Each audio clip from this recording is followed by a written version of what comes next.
And I'm going to call this meeting to order. There we go. I'm Winston Welch, Chair of Neighborhood Board 5, and this is our February 12th, 2026 agenda. So welcome everybody and welcome to our guests and folks online. If you can, just, please follow the decorum that's at the beginning of the agenda. And please try to keep to your time that's allotted, not repeating endlessly, etc. So with that, I will welcome the Honolulu Fire Department Waikiki Station. There's someone online for that or someone here?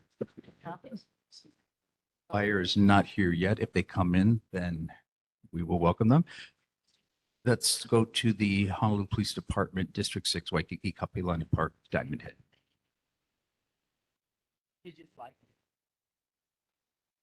Good evening. Good evening. My name is Lieutenant Cyrus Nanuna. This is Lieutenant Kigawa behind me over there. The stats for the month are robberies. We had 3 this month, 6 the previous month. We had 11 burglaries, 16 the previous month. Thefts went up a little bit with 115 thefts, 85 the previous month. UEMVs, which is basically your car getting broken into, 9 and 7 the previous months. Assaults, we had 31 and 37 the previous months. Sex crimes, we had 6 this month, 3 last month. Bike, skateboards on sidewalks, we had 6 this month, 0 the previous month. Speeding, we had 23 this month and 24 the previous month. Parking, 1,975 this month, 1,584 last month. Loud muffler, prohibited noise, we had 9 this month, 3 last month. Park closures, this month we had 0 warnings, 81 citation and 32 arrests. Last month we had 0 warnings, 69 citations and 16 arrests. We had 22 OVUIIs, which is basically drunk driving type of cases, which is either alcohol or drug related. And we had 4,472 calls for service this month. Last month we had 4,357 calls for service. Anybody have any questions? Thank you. Are there questions for HPD District 6 in person? Yes, sir. If you can go up to the mic or if you can repeat his question. My first time being at a meeting, so I was just curious, is there a location for all of the data, like historically, or is it all just communicated at the meeting? Online. It's online, yeah. Gotcha. It's broken down by the community, by district. Okay. Yeah. Okay. Gotcha. Kapahulu. Yeah. Okay. Solid. Thanks. And other questions for HPD District 6 online? You don't see? Okay. Thank you. Uncurious crowd tonight. Thank you for your service. Be safe. And we've got HPD District 7, Diamond Head, Kapahulu, St. Louis Heights, East Honolulu, maybe online? I see Lieutenant Nishimura. Yes, online. Lieutenant Nishimura representing District 7, East Honolulu. Following are the monthly statistics for January. Motor vehicle theft. Motor vehicle theft is 8. Burglary 2. Theft is 13. UEMV 2. With total calls for service in District 7, 5,804. Our safety tip for the month is to advise you of scams that may be out there. Recently in the news, you've heard about the scam of people being texted or contacted by an organization purporting to be the DMV and then requesting money to send in because you have some type of outstanding fine or some type of irregularity that they're requiring you to send it in. So that is absolutely 100% a scam. Some of the other types of scams are similar to those. You may have individuals posing as law enforcement. Law enforcement will never contact you to ask you to pay money via, Bitcoin online, send it to wherever. Law enforcement will never ask for anything like that. So those are all scams. Some other scams are auto repair scams. You also should be very, very careful for people who will offer to do repairs for your homes and things like that. And of course, there's also the money scams where they're promising you that you will receive a large amount of money, but first you need to send in a certain amount of money. Those are all scams. If at any time you are concerned or have questions about a scam, we encourage you to please call 911, request to speak to an officer, and the officer will be more than happy to meet with you and to go over whatever your concern or your question is. With regards to these scams are limited only to the imagination of the scammer. So just be very, very careful. If you're suspicious, then take that into account. You're probably correct. Again, call for an officer. I'd also like to just give a quick follow-up. There are 2 questions from last month regarding 2 accidents that happened in our district. So let's like to give some quick information on that. The first was an accident that occurred on Waialae Avenue involving a young lady. That one, unfortunately, the young lady was crossing outside of the crosswalk, and there was a driver who was turning and then subsequently collided into her. Fortunately, that was not any critical injuries and very minor damages.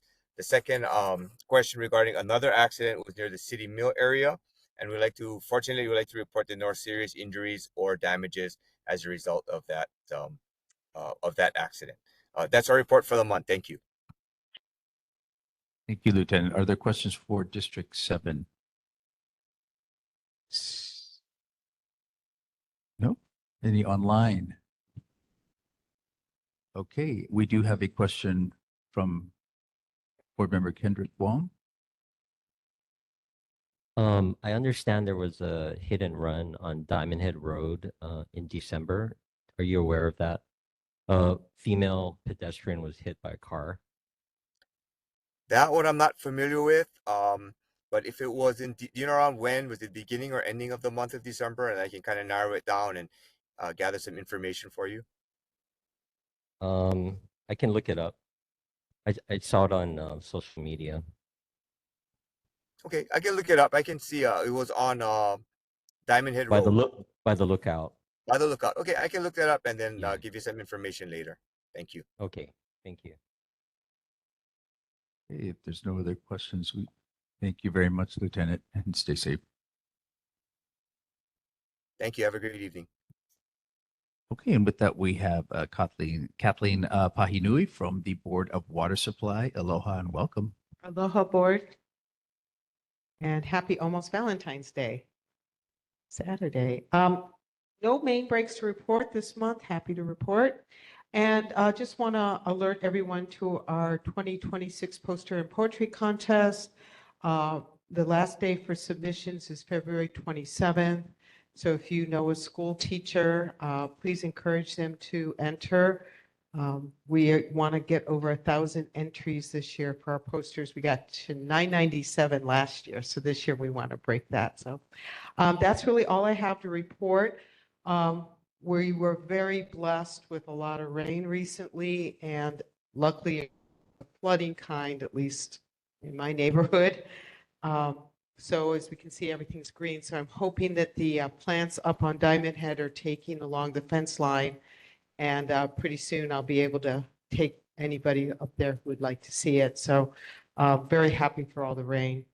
And Montserrat, we're installing the water line is on Campbell Avenue from Montserrat to Kanaoa Street.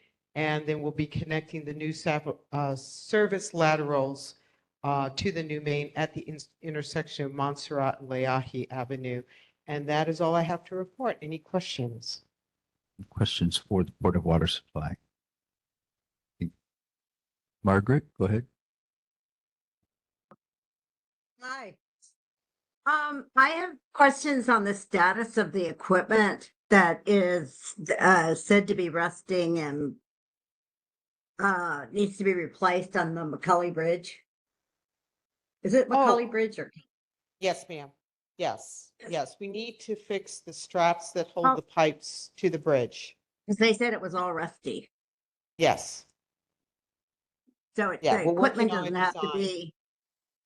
And so how long do you think that'll take? We did do an initial design, and then we got some comments back from the Department of Transportation Services. So we're redoing the design and we're hope to take that to the Macaulay Neighborhood Board, hopefully in a couple of months, if not sooner. Yeah, I just figured that if they're working on that bridge, might as well do as much as you can, to coordinate any construction going on. Thank you, Margaret. Thank you. Just a follow-up question, since we do have the Director of Parks and Recreation here, Director Thielen, and just about that idea of planting trees in people's yards and having the Florida water supply Not forgotten. or the sewer folks coming in, because but Parks and Rec will plant a street tree in front of your house if you request it and you agree to take care of it. But maybe we can extend that through some community forestry initiatives if that ever goes through inside of Board of Water Supply. Well, Nate and I converse regularly, so I'll get with Nate and we'll try and figure something out. Thank you. Thank you very much for coming down. Have a safe drive back. And yes, sir. Oh, we got another question. Oh, go ahead. There's some equipment on Campbell Ave. Is that for the border water supply? It is. Gotcha. Okay. Okay, and with that, we have Diamond Head State Monument updates with Olivia Storms, a Division of State Parks, Diamond Head Interpretive Center. Olivia, are you here or online? If we do not see you, maybe she comes in later or next month. KCC, Lisa Yamamoto said she could not be here tonight. She does not have any updates. If there's any feedback for her, then please email her and feel free to copy me as well as Curtis. Announcement of public events, races, parades, and similar upcoming events of a community nature. I think we have someone from Ekiden. Yes, sir. If you want to go up and change the mic so it's easy for you. And Aloha. Good evening, everyone. My name is Eiichi. I'm a race director from the Honolulu Rainbow Ekiden. This year marks the 10th anniversary of the Honolulu Rainbow Ekiden, which will be held on Sunday, March 15th, starting at 8 a.m. For those who may not be familiar with the Ekiden, it is a relay race, and each team consists of 5 runners, and each runner completes a 5K leg. This year, we expect about 120 teams with a total of about 700 participants. The race will start at Kapeolani Park. Runners will proceed along Kalakaua Avenue and then continue to on Diamond Head Road on the Makai side. They will turn around the second lookout and then return to Kapeolani Park along the same route. Regarding traffic control, we have already shared information with nearby residents and business owners through official traffic notices. And today I would like to briefly explain it again to ensure clarity. Traffic restrictions will be effective from 7 a.m. on Sunday morning until around noon. I brought a map, but it's on the website. So lane closure with cones and barricades by GP road races. And number 1, Diamond Head Road, Makai side from Ponimoi to Second Lookout will be closed, but traffic allowed on Mauka side of Diamond Head Road. Number 2, Ponimoi, Mauka bound from Keile Avenue to Diamond Head Road will be closed, but contraflow lane on Kalakaua Avenue open ever bound. Number 3, Paki Avenue eastbound from Noela Street to Diamond Head Road will be closed. Number 4, Kalakaua Avenue. Parking lane, Mauka side of tennis court to Dillingham Fountain will be closed, but Ponimoi Road to Kalakaua Avenue, Dillingham Fountain contraflow available for ever-bound traffic. So for those living or operating businesses around Keile Avenue and then Coconuts Avenues, please be assured that access in and out of the area will remain possible. With guidance from HPD officers, local traffic and contraflow access will be maintained to minimize inconvenience. We understand that road closures can cause concern, and we truly appreciate your patience and cooperation. Our team is working closely with HPD officers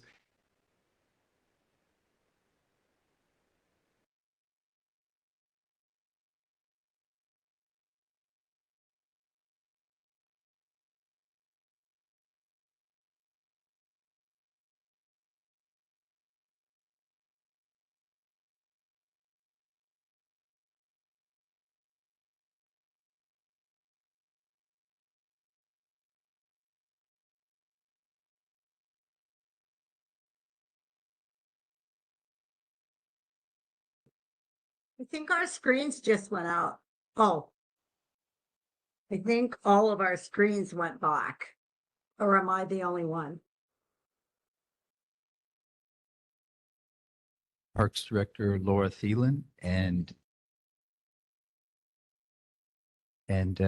Chief Information Officer of the Parks. That's not your title exactly, Nate, but Nate Shirota. And you could tell us what those are exactly, but welcome to our neighborhood board. And for those of you who are looking online, there's some information here about some 4 proposed changes to the park. And I think we'll have that up on the screen here as well. Welcome. Well, good evening, board members. Thank you for having us here tonight. We just wanted to come and share with you 4 projects that we are going to be looking at Kapiolani Park, and also to give you some information about an adopt-a-park agreement we are working on with the Kaimana Beach Hotel. 3 of our projects and the adopt-a-park agreement are really done to deal with the wear and tear of existing uses at the park and to try and reduce the erosion and other issues that are coming from that. And then the 4th project that we have is really just again, to support a current use at the park, but just kind of a minor amenity improvement to support what we call a passive recreation use. So if I can go ahead, I think we do have a PowerPoint to show the 4 projects that we have. I do not have any drawings or anything for the adopt-a-park, so I will verbally go through that after I'm done with our 4 projects. But if you want to go ahead and do the first slide. So the 4 projects are a pathway down the middle of the community garden, a bocce ball court, expansion of the fitness station, and sand volleyball courts. So if you can go down to the next slide, you can see we have some information about the where. So for many of you that are in the area, you know the community garden sits in between Leahi and Paki Avenue, and there's the whole Hualei Circle apartments up above it. So the main pathway down the center of the garden is kind of a major pedestrian access road to go from the apartments on down to Kapiolani Park. And it's had years and years of erosion. So what we're proposing to do is to put a paved walkway. It's not going to affect the community garden beds. The intent is to just take that one pathway that is the major pedestrian access down to the park and to pave it so that we the erosion there. I think we periodically put gravel on it and then it gets washed out in the next rainstorm and goes down into the road. And if you want to go to the next one, we can take questions at the end. We have a group of people that play bocce ball. This is the one where, bocce ball doesn't really create so much wear and tear or erosion on the park, but, the ground surface is uneven. And so we wanted to put in, while we were doing these other projects, a bocce ball court. You've got the dimensions there. It's fairly thin, it's long, and it just provides a fake grass surface for the bocce ball to roll on and to be a little bit more usable. It can be over on that side area, so it would not interfere with the soccer or the other uses that are going on. And this is where they're currently playing. And this is what we call a passive amenity at a park because it's there. Anybody can bring balls and play on the court, and it would be first come, first serve. So it's kind of a nice little amenity to add in. Next slide. So in the fitness station, as you know, that's a very popular area that people are using for fitness activities. It could use a little freshening up.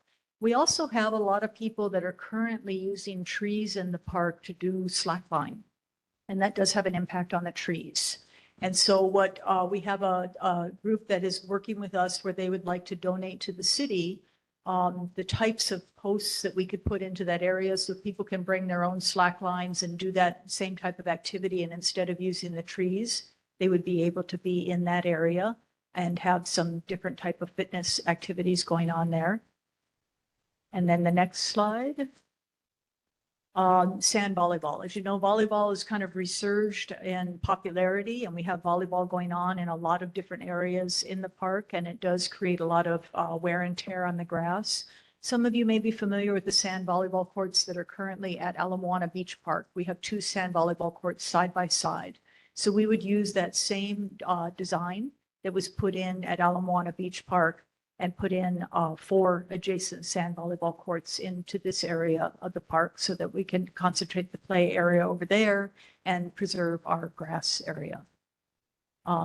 We are taking all 4 of these locations and the write-up of the proposed projects, and we're using the same company that did the cultural review for the pathway that was done around Kapiolani Park. And we have provided that proposed same archaeological monitoring plan recommendation to SHPD, and SHPD is doing a review all of these. And then we would follow their recommendations for the projects as we move them forward. We currently, some of these we'd be working with donors on, and some of them are fairly low cost projects that we would probably be able to do within budget. So if we can move forward with these, you know, it'd be kind of as funding comes in. And so I'd be happy to take questions on the projects or your comments or thoughts before going into the Adopt a Park, if that works well for you. Yes, this is Arlene. I have several comments and questions and recommendations. As far as the garden walkway, that 5-foot dimension would affect the plots that are on the side of that. Now, there's quite a few plots, and you go up and down. Also, if you look at that walkway, I'm very familiar with it. I live across the street, and I have a garden in the plot. If you look at that walkway, it gets rutted because it's a natural pathway for water. So if any walkway gets put in there, it's going to become a waterfall unless there's some serious thought given to drainage. And what we had a meeting yesterday at our community garden, and Kate was there from the city, and we were discussing this because most gardeners think that a 3-foot wide pathway would be much less obtrusive looking. And part of the beauty of the garden right now is it's very natural looking and very pleasant. And we realized that pavers probably wouldn't work because it would become uneven.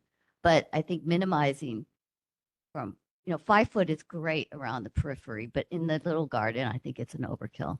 Okay, thank you for your comment. I think, making it narrower is we would definitely look at that. I do think under the ADA, if we're going to put a walkway in, it may need to be 4 feet. But I think we can work on that and make sure that we have minimized it to the extent possible. It really wasn't the intention to impact the beds, and it may have been just for the SHPD review, we were kind of talking that there may be disturbance beyond the actual walkway when you're actually creating it. But yes, I think we can make it narrower than 5 feet. Okay, great. Thank you. And the gardeners would like to be included in any designs and approve it. I mean, we have some very creative people there. I think it would just be kind of a standard walkway. We're not going to do anything fancy, but we can certainly run things. Well, by- we should, it would be good to maybe if the designer could meet us there and we could show them the considerations. What we'll probably do is have our MSS staff come out and meet with you because it will be done through our master agreement. We don't have a designer. Okay. So we just have a contractor. Okay, that would be helpful. And then I have a couple comments. One is on the Bocce Court? Bocce ball. Bocce ball. That little park there, I think it's the one between Paki and Leahi. Correct, one of the named And parks. that little park gets used heavily by locals, heavily. They have little run camps for elementary schools, and they use the entire periphery of that park. And so I would recommend that you move that court to somewhere near the fitness centers, where you're going to be making improvements over there. That would kind of be a more natural place, I think, and it's right across from Waikiki Elementary School. I just think that that's a lot of action there, and artificial turf, and I just think leaving that part of the park useful for the locals that do use it a lot would be a better use. Yeah, I live in the area too, so I walk by there quite a bit and I see the use. It is heavy use in the area. Yeah, and then my other comment is the volleyball courts. That area, as you must know, gets heavily used by soccer teams. Little league, very young kids use that area of the park. And I think a volleyball court, we already had sand volleyball courts on the beach. I mean, that seems to be a natural place to put additional courts. permanently is on the beach, rather than bringing in sand and using up the park for a very specific region, when that park gets used for many reasons. I see joggers and soccer players and picnicking goes on there. So I would recommend that we locate the sand volleyball court somewhere along the beach. And So same it, thing. is it Laura? Dixie? Hi, Laura St. Dennis, or Pixie's my little kid nickname. Oh. I grew up in that neighborhood and moved back in '06. So I was a member of the garden for quite a while. And that walkway becomes a mud pit every few years when we have heavy rain like we just had. So if there could be a feature that would guide the water, so that it doesn't, wash onto the sides. I think that would be helpful.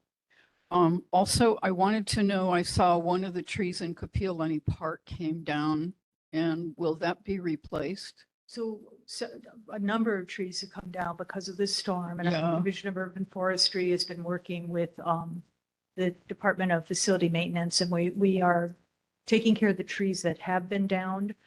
We have been making a very big effort to be planting trees, even well prior to the storm. And so we've been adding a lot of trees to Oh, parks, great. including Kapiolani Park. So Yeah. they will continue with that effort.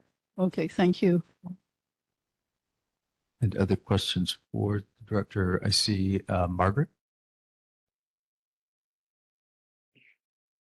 Hi, Laura. Thank you for all the things that you're doing for us. What about, where are people going to walk their dogs? On that whole area, it's not legal to walk your dog. That's why So we were there is a- asking for the place on Kapahulu, that was vacant, but I guess the golf course is going to take it over by the library. But you've got the whole of Waikiki and all of Diamond Head, and they have to break the law by walking their dogs. I think Ala Moana is the same thing. So What we should we did do? have, sorry. Go. We do have an area on Kapiolani Park that does allow dogs, and I'm just looking at Nate to make sure I've got it right. It's by the Dillingham Fountain in that area over there. So people can take dogs at the Dillingham Fountain portion of Kapiolani Park. That is legal. We've also been reaching out, and actually Nate Sirota, our public information officer, has been taking the lead on this to all the neighborhood boards to identify additional parks where we should authorize on-leash dogs so people can walk their dogs there. I think we've received feedback from neighborhood boards where we're looking at adding 38 parks where we would allow on-leash dogs. Yeah, so I'm going to have Nate come up and talk a little bit more about that because I think your board participated. Yeah, I remember you folks had a really good survey that you had put out where you identified areas you. excuse me, that already have some dog privileges. It was a little, it was comprehensive because you folks looked, I think, the entire East Honolulu, and a lot of those spaces, unfortunately, were not under our jurisdiction, so we can't, change the rules for state trails and things like that. But what we're going to be doing very soon is announcing those 38 parks that Laura had mentioned. But the entire effort's going to be phased. So we have the input that we already got from the neighborhood boards that gave us informal input. And then we're going to go back for the second phase to folks like yourself to see are there specific locations.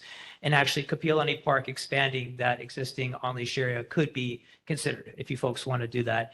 And then the third phase would be kind of the mediation where we're looking at larger parks, like ones that get a lot of different use. So I'll be returning back to the neighborhood boards to get inputs for those that didn't provide formal input this first time around. So you definitely won't be hearing the last of it on the on-leash dog effort, but certainly if you folks want to expand the on-leash privileges from that median strip to Kapiolani Park, that's absolutely something we can consider.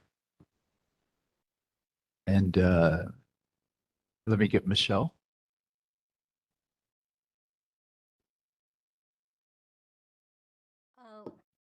Oh, for heaven's sakes. Well, the screen's on, but you only hear my voice. Anyway, thank you so much, Laura, for your comprehensive consideration of all these proposed improvements. I believe that our Parks Committee needs to review these and make further recommendations to the board so that we can get a holistic perspective of all of this as compared to the trust lands, the carrying capacity study that has shown the carrying capacity of the park, as well as paving over parklands. There are questions about those things, but I see these are minimal projects. So I think our Parks Committee would be the best venue to really look at this and provide support for many of these proposals, and also alternate recommendations for others. In addition, we have serious problems at Makalei Beach Park and Leahi Beach Park. We'll go into that another time, but our Parks Committee needs to address these as well and communicate with the Department of Parks and Recreation. We have private interests taking over these parks. We have sort of invasions of these parks. Everyone knows all about this already, but it continues. And now we have sea erosion coming Malka at Leahi Beach Park to Diamond Head Road. So I'd appreciate if we could really communicate comprehensively about the collection of the parks surrounding Diamond Head, because they are all on the state registered Diamond Head Scenic Byway and very historic. So look forward to further dialogue on this. Thank you. And Laura, you had to follow? I had one other thing that I've noticed a lot of. Now, the bike path that goes around Kapiolani Park, at least on the Paquis side, a lot of people don't notice that. I don't know if there's signage around that says that that's a bike path, but then there are also some bike paths. I would like to see small signs, not big signs, that say bike path or running path, because people are running in the road and that's dangerous. Thank you. And as I think we got, go ahead, Bruce. Changing the subject, the driving range here, has it ever been considered to turn it into a first-class softball complex? Because my granddaughters play softball, and we've traveled to Arizona, Colorado, California, and their complexes are just first rate. They're beautiful, but we don't have anything close to that.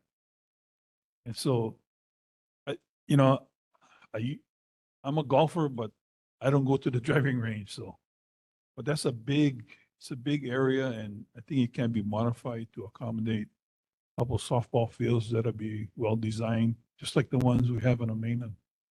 So I think we can ask the Department of Enterprise Services to give you an update on their plans, because they manage this property. We do have Central Oahu Regional Park, which has got a very nice complex of baseball, softball, and fields, but I know that that's a bit of a hike. It's quite a distance to travel, especially if you live at home.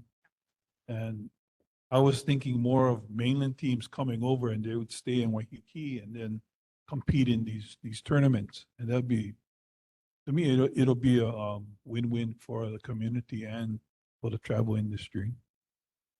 Thank you, Bruce. And Linda Wong, you had a question? Thank you for coming tonight. It's good to see you.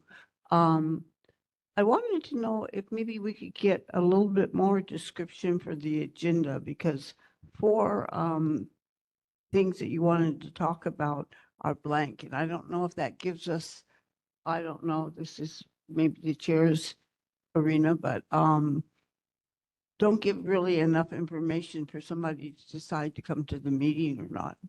Those were in the board online information. I think they were Online? put in sometime this week or last week. Well, it just says for proposed changes presentation, DPR Director Laura Thielen, and then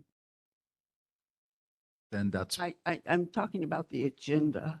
It's then not on the that's my agenda. fault for not putting out very specifically. So. Well, just even a hint would be better than nothing, yeah. I mean, anyway, so that's a comment. I would like to thank you for your presentation and your information, and thank you for coming. It's always good. I wanted to ask about, if I may, about Kui Cliffs. If they, if they're getting water to water the plants over there.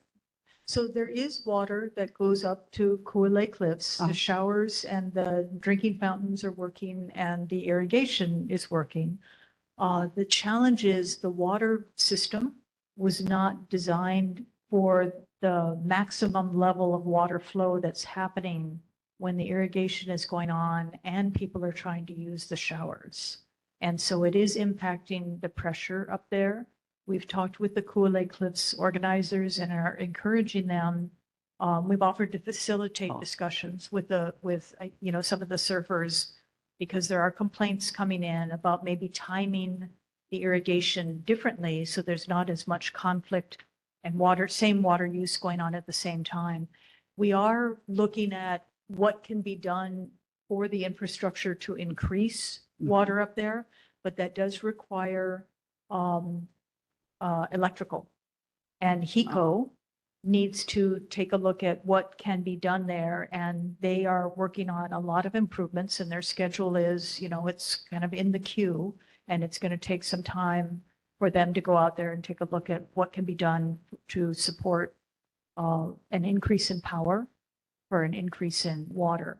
But in the meantime, I think it's just a matter of timing, because people are used to a certain flow of water at the showers. And if the Kualei Cliffs folks can modify their irrigation schedule, we've asked them not to irrigate between the hours of 10 and 2, because that's a Board of Water Supply request. But they could probably do it later in the evening or earlier in the morning. That's the same as the last time I asked. And so they still are not getting enough. Before you wanted them to water at night.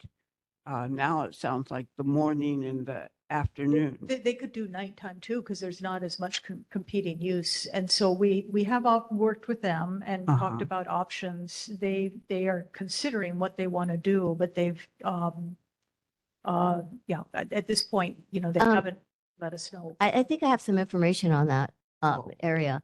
Go ahead. First of all, I think Tommy Waters has appropriated some money Right. to improve the pumping capabilities from the Kahala area, because it's really not an issue of when Kualei Cliffs is watering. I've been there. I run there almost every morning, and I try to get a drink of water, and there's no water running anywhere, and it hasn't been for hours on the cliffs. I walk that circuit And- regularly, and the showers are on. And Well, the shower So- shower is on. You can shower, but you can't get a drink. So there is no water pressure for drinking That water. may not be a water pressure issue. Our drinking fountains get broken quite a lot. It could If be the that too. shower's working, the water But is there. but the issue, from what my understanding, is that the pumping capability. So with an upgrade to that system, that should solve the problem. There should be enough water for everybody. That's what we're waiting on HECO to get the information, because we cannot improve the pumps without an additional electrical support to that area. Right, I Because understand. as I said, the whole infrastructure, both the electrical and the water line, was not designed for this level of use. So it is going to be a project that is going to require HECO, and then also the pump and the other. So yes, there was an appropriation for it. We cannot begin the project without the electrical going in. So Right. in the meantime, Yeah. it is a matter of, can we adjust? There is water to the area. It's just sometimes the use is so high, it's impacted. And everybody deals with that in your home. You know, somebody flushes the toilet while you're in the shower and you can feel the difference. Right, right. Yeah. So, I mean, it's been worked on. It's being worked on. No, no. Excuse me, I have the floor. In the meantime, it's like months away. In the meantime, the plants need to be watered. So it's up to Kui Lake Cliffs volunteers to modify everything they're doing.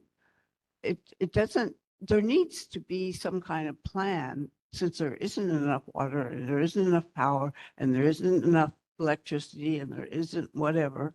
There needs to be, I think, a plan so that they can have water and not just, adjust, in the interim's going to last a while.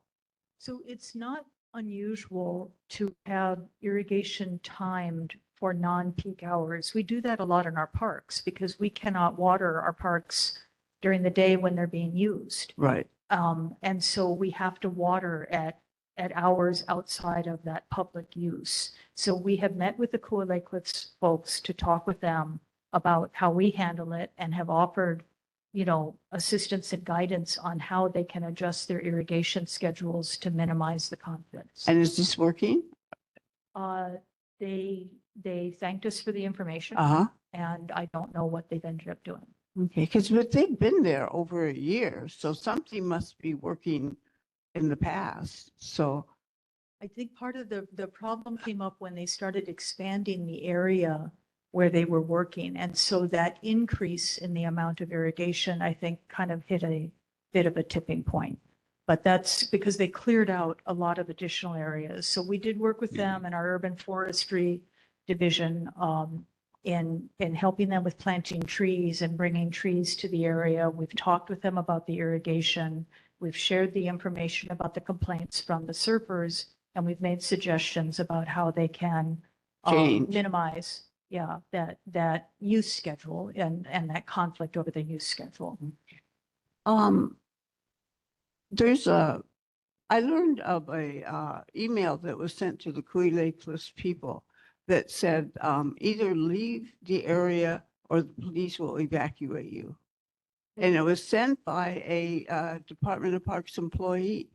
If you could share the email with me, I would appreciate that because we have been supporting them. I do not, that should not be coming from our department. But I did that there was some vandalism and there was concern that that was being done by our department and it was not. Okay. So maybe we can, you could send her that email and then, but we'll move on to another question that we may have. I'd like to get to the bottom of that. I know the employee that sent it. Chair, if I may. Yes, sir. We're getting pretty far away from the presentation that the director true. gave to us, and I That's think true. we should be mindful of everyone's time. I agree. And we will have there's obviously parks is one of the main topics that we have always along with safety, traffic safety. So maybe we can bring that also to the Parks Committee as well. And Laura, you have some. Chair, point of order. I would like to finish. I would like Yes. to finish. Thank you. I was talking Yes. at one point. I was talking about people running in the road and bikes in the road, and I would like to see some kind of signage that would encourage them to use the bike path. I think bikes are legal in the road. So Yeah. and I don't believe that path around the park is a bike path. I believe it is more of a walking path for folks. So yeah, I can talk with the Department of Transportation Services about, what they may want to have up around the biking, but I think the biking is allowed in the roadway. Okay. Thank you. I also Andy? have a comment and a question. Please include everyone who needs to respond to this. Okay, we have a question here from an audience member. Is that Yes. true? You had a Yeah. question, right? Go ahead. You can come to the mic. Just introduce yourself. Thank you so much. Just wanted to thank Laura so much for your help. We're here on behalf of Friends of Italy and Society of Hawaii for the bocce ball court. And there were three considerations for that location. One was the ease of parking. The parking lot is just really close to the bocce ball court. The bathrooms are close by. And then also there's trees, which will kind of shade a lot of the players when the weather is hot. So, and I can appreciate your comment, but I think that's one of the reasons we chose that location. So thank you. Thank you. And I had a couple questions about that, if I can. As far as the bocce ball, I would tend to agree with Arlene that maybe the area around where you have the increase of equipment for exercising, that might be an appropriate place for it as well. There's also shade and as much parking. Everybody wants parking in the park. You know, there's just not enough of it. And there's bathrooms right there. But that's a place where it wouldn't disturb the other uses of the park really, because there's some space there. But I was curious as to how why traveling rings and the other, I can understand the spans. I guess the slack line is for people that want to do balancing. Is that what that is for? Yeah, so you'll see that around, operating around the park, and the other two adjacent park areas. So we have a lot of interest in slackline, and they have a similar facility at parks. I think the most famous one is in California, where people will bring that equipment attached to it, and they'll do that type of exercise and balancing. So it's kind of a common, along with the slack line and having the rings. So it's something that's being done in a lot of other places. We have a lot of different activities that we're not serving as a park department. And so we're really interested in, being able to meet these emerging or more current needs and not just the old style athletic equipment. And so a lot of the stuff that you'll see coming out of park departments and the vendors that provide these materials, they're a little bit more current than we are as a department with the interests. We know our urban forestry folks would really love to have people off the trees. And so this seems like a real win-win. Okay, and yeah, just also comment that maybe about the dog parks. We did pass a resolution in this neighborhood board unanimously that this entrance to the park, and that's probably jurisdictional issue inside of the city, but that's a perfect place for an off-leash park. And I applaud you for realizing that half the population do have dogs and they do need a place to walk them. One thing is when we do plan new drinking fountains, if we can put little doggy drinking fountains on the bottom side like they do in all civilized countries, that would be great too, because the dogs get thirsty and carrying around an extra thing is just something that, you could just step on it and water comes out. So we have a couple more questions, but I realize we're getting mission creep here. And Angie, go ahead. Yeah. Thank you for coming and presenting. I did have one question. Do you have a timeline of when installation or the construction will occur for any of these? And also how much of the parking will be impeded through the construction? So most of these projects, as I mentioned, we don't really have line item funding for, and we are trying as a department to do more of the design build. So we've been working with master agreements and the like.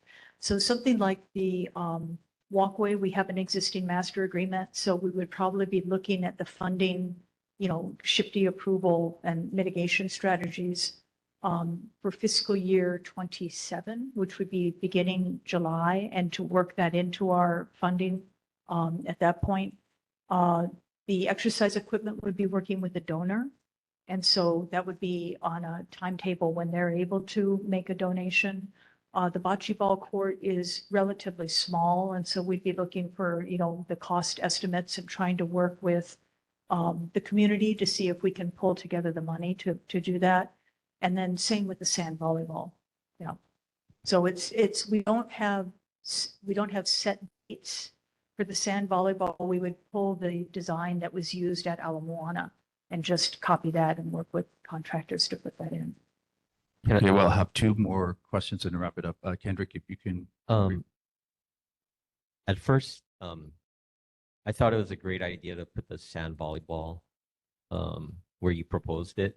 However, after listening to Arlene, I realized, actually they play volleyball at Kaimana Beach and next to Queens Beach as well, and in the natatorium parking lot too.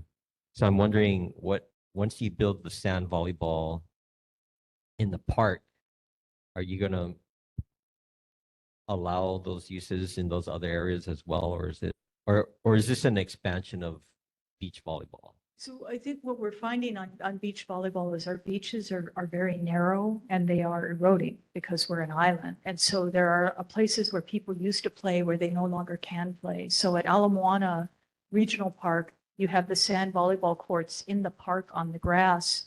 The area where they had played on the beach, that you can no longer play. You know, it's coral.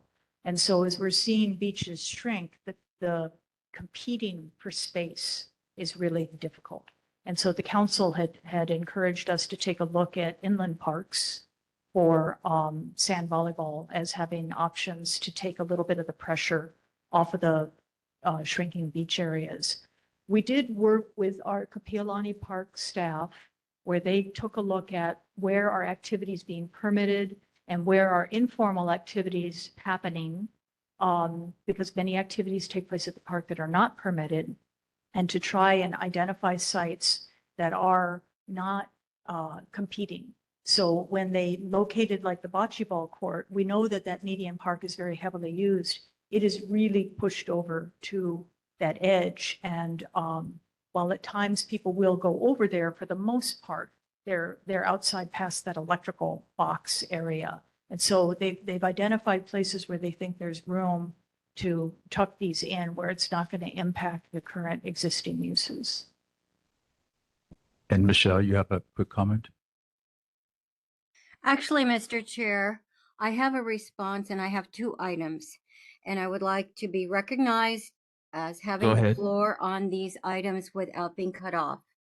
The first thing is the historic location of the bocce ball activity as fronting when the historic Winstead House, and it has now been returned to trust land. And that is absolutely a beautiful place for the bocce ball. And it's in historic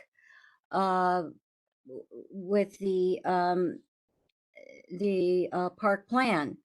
The second thing is, according to, in agreement with Linda's comment regarding Cooley Cliffs irrigation, I really do support the director's recommendation of off hours, but off hours is either morning or after 2 p.m. And after 2 p.m., the surfers need the water pressure. So it seems that the morning is a logical solution for the Cooley Cliffs group to implement their irrigation, which they, I'm not sure if it's working, but if it's working, they could do that. At night, that's a really bad suggestion because snails and slugs come out at night when it's wet. And then they'll have invasive pest problem. Not only will the volunteers have that, but Parks Department will as well. So that's my suggestion, because they can't, because of Board of Water Supply and water evaporation, of course, from 10 to 2, and the sun, that's really not the time to even consider. But I think the morning would be a logical location, logical solution for this volunteer effort that has been trying to landscape the semi-wilderness terrain of Diamond Head, which is also, different from restoring the natural landscape. So that's all I have. Thank you. Okay, well, with that, we go ahead if you have some. Just really quickly on the Adopt a Park with the Kaimana Park. Yes, thank Just you. very quickly. Everybody knows that as you walk through the coconut palms going from Kapahulu down to the beach, it's really, really eroded in that area. So, but the hotel is interested in doing an Adopt a Park agreement with us, and we have literally hundreds of these agreements with partners around the island. We resurrected them after COVID. Putting permeable pavers for a width there, and then working with us and putting a higher quality grass at that location. The grass that the Parks Department can support and fund is not really at that highest quality. And so they would have a turf that would be more durable and to be able to withstand the foot traffic. They are working with our urban forestry department to make sure anything that they would put down as pavers and grass is going to preserve the coconut palms because we don't want to impact that. And then with many partners, we have in adopted park agreements, just general maintenance so that they would help to maintain that area. So we're hoping that that will go through. These adopted park agreements have really helped around the island. We have a lot of community groups. We have some commercial entities that work with us, but it's just been really beneficial to parks overall. Hi, this is Arlene real quickly. There is in that area, I agree, pavers would be wonderful. But there is in that area a big puddle that's always there. And do you know where that water is coming from? I've often, It could just be the uneven terrain. We don't think it is a leak from the irrigation system, but when we go through and do the project, we can double check that. And then what we'd probably do is phase in the grassing because we don't want to impede public traverse in the area. So we may make it quadrants and then get the grass established, then open up that quadrant and move around to the next. And so we'll keep you posted on that, if that moves forward, but it's all going to be for the benefit of everything will remain open, public and accessible during the entire time. Thank you so much for coming. We really appreciate Department's Head coming to us. And, obviously some of these things may go to the Parks Department committee and we'll look at it then, but appreciate you coming out and thank you for your time tonight. Mr. Chair, I'd like to move that we assign this entire proposal to the Parks Committee. And I would like a second on that motion. I'll second that. Okay, Chad seconds. Are there any opposition? Okay, so move. Thank you. Okay, with that, we have little things out of order here. We have an item recommendations and board action for an NCO promotional brochure permitted interaction group for review. I don't know that most of you have seen that, or are you aware of that? There were just a few on the table the night that they were here briefly. Is that the same one? I'd like another copy if I could get one. I had to give mine up. I think what the issue is with this is that the NCO brochure describing the NCO functions was had a fair number of inaccuracies or errors and that sort of thing. And so this is just a that we commit this to a permitted interaction group for review. So yes, ma'am. Angie. So sorry, I just grabbed that from you. I'm so sorry, Linda. Hi, this came up with a neighborhood commission, which I happen to be a commissioner. So I just want to give a little bit of context. So the NCO came out with a brochure. In the brochure, there was some language used. It did not accurately describe the neighborhood boards in the way that the neighborhood boards would like to be described. For instance, instead, I think board meeting, it said community meeting, and that is not. It is what we are, but we're actually a board meeting. So the NCO has stopped distributing the brochure. They are currently reviewing the brochure, and they have not had any development since, I believe, unless Curtis knows otherwise. But the NCO is currently reviewing the brochure, so I don't know how much our board needs to do in the meantime, because a few of our members did comment at the commission meeting about it. And their points were very well taken and articulated. So I don't know if we need a pig, is my comment to that. Mr. Chair, I would like to comment on the last speaker's comments. Go ahead, and then we'll get to Linda in a second. Yes, thank you. And Linda actually has been the eyes and ears on this whole thing. I commend her, her diligence in going to the board materials meeting table and finding this brochure that the board never had a chance to review. And this was taken up by the neighborhood commission, not the NCO, which apparently wrote this brochure, but the commission decided that this brochure should not be further distributed. And the question is, should the NCO executive secretary be responsible for reviewing and deciding on this? Well, apparently he already did, and that was the result. So what we need to do as a board is form a permitted interaction group, which researchers reviews and makes recommendations in a final report, which is short term, and get it to the commission. I have done a red line on the brochure that Linda very generously provided to me as the secretary. And it's just a rough red line, but I can help, define that in a permitted interaction group, and we can discuss it and come back at the next meeting with our own board recommendations to the commission directly instead of the NCO. Linda? I agree with that. I read the brochure. There was, I don't know how many copies, but I think I got the last one. I don't know if there was just one up there and I got the only one. I regularly go to the communications table and read things, but I really disliked it. It was a poor job of editing, and it didn't represent us at all. It's like we were a garden committee or something. We do legislation and we do all other things, and none of that was included, any kind of regular board action.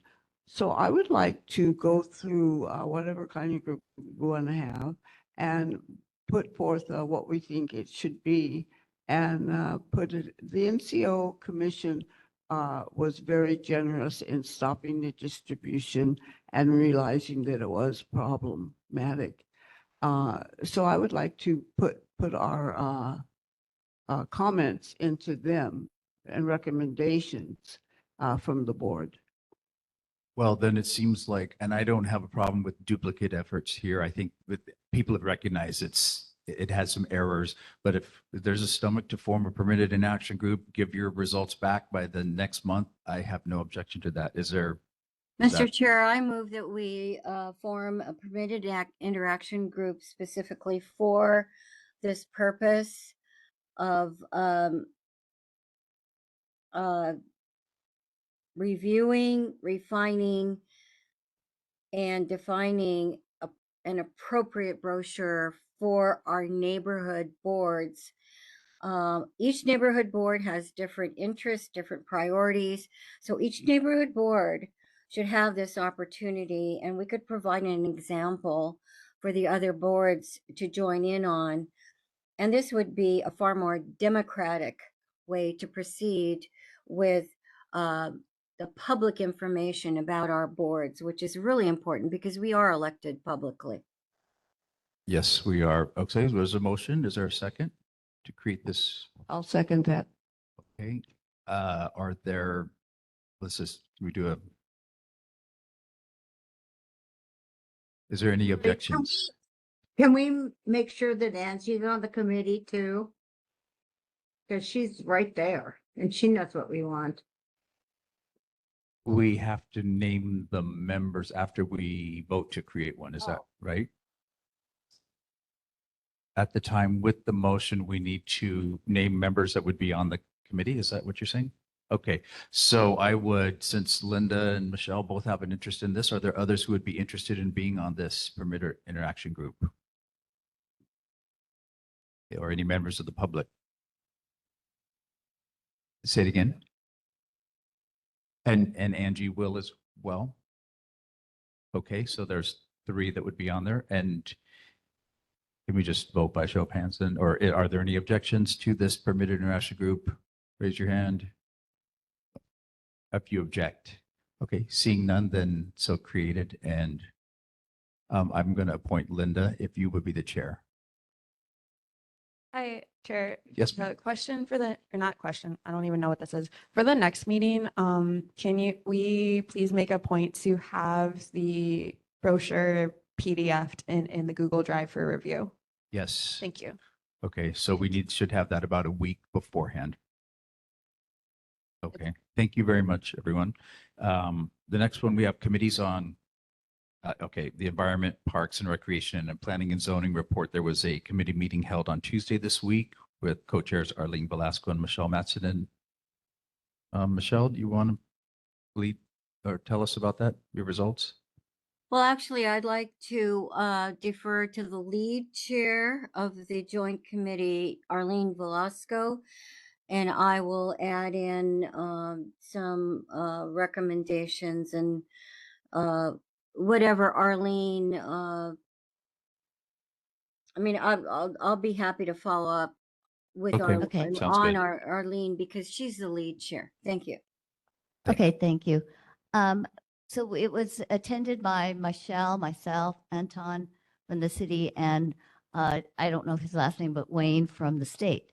So we had a very productive meeting, even though it was only 4 of us.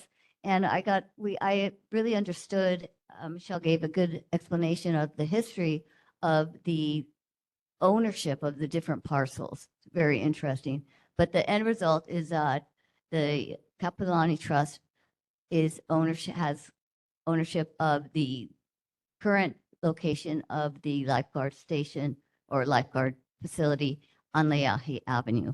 And the city has a deed to the parcel, the 2.1 triangle parcel at the entrance of Kapiolani Park. So my understanding is that the city has a lease right now for that area. And the city recommended that the trust give that land, deed that to them. And then in exchange, the trust would get the 2.1 acres at the beginning of the park. But when we were discussing it, it all seemed to make much more sense if the city in the short term just continues the lease on the Leahi Avenue, and then if the city so wants, deed the 2.1 acre, because it kind of makes to the trust, because it kind of makes a lot of sense that the trust have control of the park. So that was kind of in summary, and there was discussion as well as to where a more permanent lifeguard station could be. And there was a master plan done in 2011 that recommended that the lifeguard station be put a training facility and then a launching area at the Koala Basin Marine side on the Diamond Head side. And it looks like that property is still available for that usage. And this Wayne from the state was saying that already the lifeguards love it because they have their jet skis already launching out of there.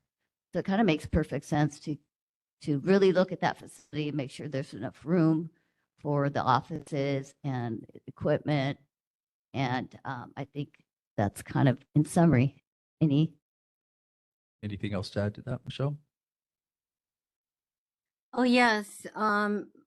Thank you, Arlene. That was excellent.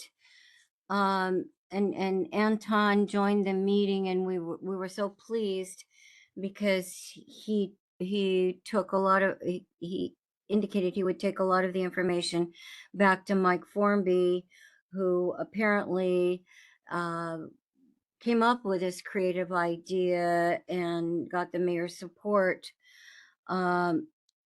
to one, because the existing ocean safety operations are on 2 small parcels on Leahi Avenue, and those 2 small parcels were conveyed to the trust in 1998. They're still under the trust, but Mike presented the idea at 2 of our board meetings that it's for the third of an acre that ocean safety is on in the 2 lots, the city would be willing to transfer into the trust 2.21 acres at the entrance to Kapiolani Park, which is significant. So the discussion was Okay, so to do that, the city wanted to remove the 3/3 of an acre from the trust because the ocean safety operations were a city departmental use of public parklands. And there was some discussion about whether that was even necessary to remove that property from the trust. The exchange could actually be the 2.21 acres at the entrance of Kapiolani Park for the use of the 1/3 of an acre, the 2 parcels, by Ocean Safety until they can find the most appropriate location on the shoreline from which they can operate.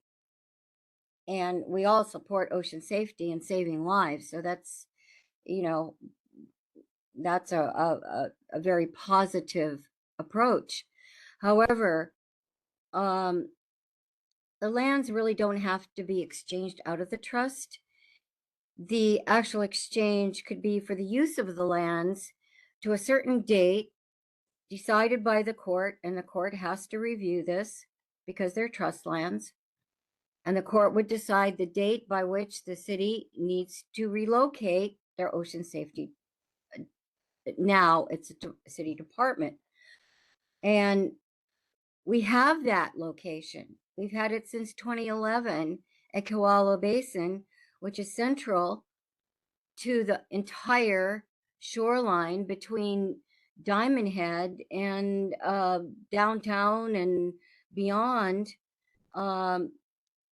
because that was well vetted through the process of the Kakakamakai Community Planning Advisory Committee and the adoption by the Hawaii Community Development Authority, HCDA, in 2011. I mean, it's all on record.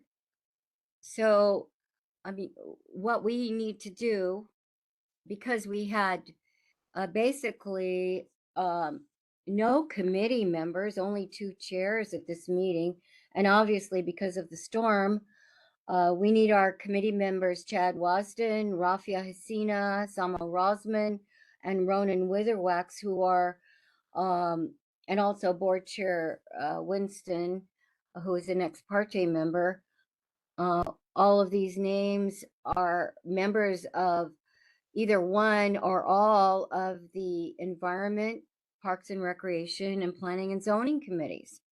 So we need to have a follow-up meeting to pull this together. And then we will meet with Mike Formby as Anton Krupke. He was very helpful at this meeting. And the suggestion was that we meet with Mike in a very constructive manner to look at all of this holistically and come to a general agreement on the solutions, and then not have to wait 10 years or $10 million for this to happen. And we all know it won't happen.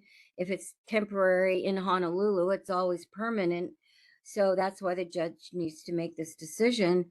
But we can recommend the time period based on the review process, the construction time, and the relocation time that we'd work out with the city.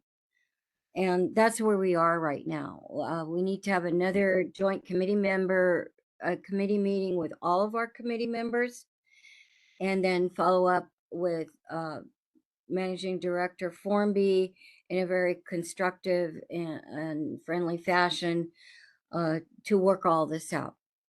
Okay, thank you very much to you and Arlene for having that. And I think Director Krupke may have a follow-up on this one before your own regular report. Yeah, just my homework from the 2 chairs was to ask the MD if he would have that constructive meeting, and he said, of course he would. And so I just wanted to report that. Okay, thank you so much. And so we will have a follow-up meeting. And I thought that idea of not taking out is an elegant one, but I will leave that to you to set up a joint committee meeting.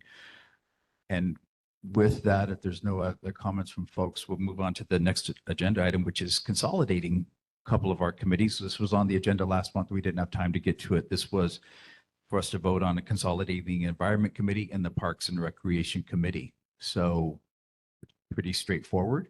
Do I hear any motion to do so? Mr. Chair, I move to consolidate the Environment and Parks and Recreation Committees because they have linked interests, and we have an excellent chair of the Environmental Committee, our Vice Chair, Arlene Velasco. And unfortunately, our great chair of the Parks and Recreation Committee has had to recuse himself because he has since been retained by the city and county of Honolulu as a legislative liaison and would not be able to address these issues. Thank you.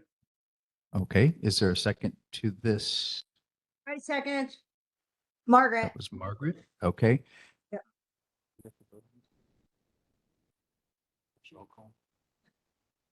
Okay, are there any objections to discussion? Angie? I just want to clarify. I thought our chair of the Parks and Rec Committee had to recuse himself on that specific issue that was coming to us regarding the land swap, but he wasn't recused from his position as chair of the committee. That's correct. Okay.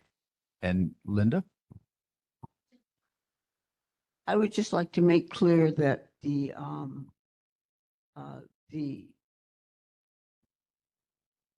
environment, that can still be environment anywhere, not just in the park. Correct. Okay. And Mr. Chair, I would like to add that it is not just the Kapi'olani Park issue. There are many city park issues. We just heard one today from which our current Parks and Recreation Chair would have to recuse himself. And that is regarding all the elements of Kapi'olani Park, dog parks, anything that the city has anything to do with. Because he's employed by the city, his recusal will be quite frequent, and we need stability. We need continuity for Parks and Recreation, and it's very close to environmental issues. And that is my recommendation, that we join these committees, make it a clean slate, and have Arlene Velasco, who's very involved with our complete shoreline issues and parks, as the chair. Thank you. Okay, thank you for that. And just to be clear on this, Curtis has pointed out that we have to stay under a majority of our board. So there would be 7 on here, and there's 7 combined members for these right now, which would be Chair Velasco of this, Mr. Rosman, Ms. Matson, Mr. Miranda, Mr. Wadston, and Ms. Hasina. So that would be the members of this combined committee. So actually, Well, let's do. yeah, that is correct. And you know, several of these board members join both committees. So That's that's right. why there's this merger. Well, then with that, I wanted a roll call vote if I can. Yeah, is there a Chair. Here, a chair? Yes. Yeah. I have to recuse myself from the Kapi'olani Park land swap. And I consulted with ethics on this just because I worked directly on that issue. I drafted the materials that were presented to this board. I met with Kapi'olani Park Preservation Society. Any other Kapi'olani Park matter or any other matter relating to the city, I'm not conflicted out of. Thank you for that. And I think you know when you have a conflict. If you think you have a conflict, you have a conflict. But there's Mr. more Chair, better I definitions than question that. this because if there is a city employee working on decision-making and leading a committee for the board, that appears to be a conflict of interest. And that was the reason for recusal in the first place regarding Kapi'olani Park. And Kapi'olani Park should not just be isolated from any other city issues that come before the board as far as That's true. parks issues. No, and I think that it's been clear that Mr. Miranda recused himself on that issue, but it doesn't mean a blanket recusal on all issues that this committee or this board faces. So with that, I would like to do a roll call vote if I could. And I will ask Curtis to do that. Yes, so this is a vote on the consolidation of the Environment Committee and the Parks and Recreation Committee, currently with actually 6 members: Velasco, Rosman, Mattson, Miranda, Wasden, Asina. Okay. Allen, Asina, Knight, abstain.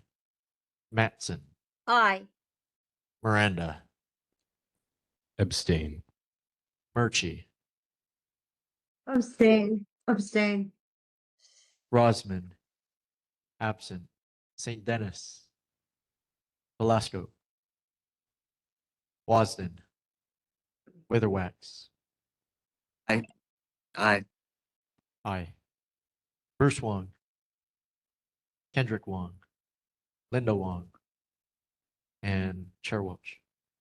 11 votes in the affirmative and 3 abstentions. Motion carries.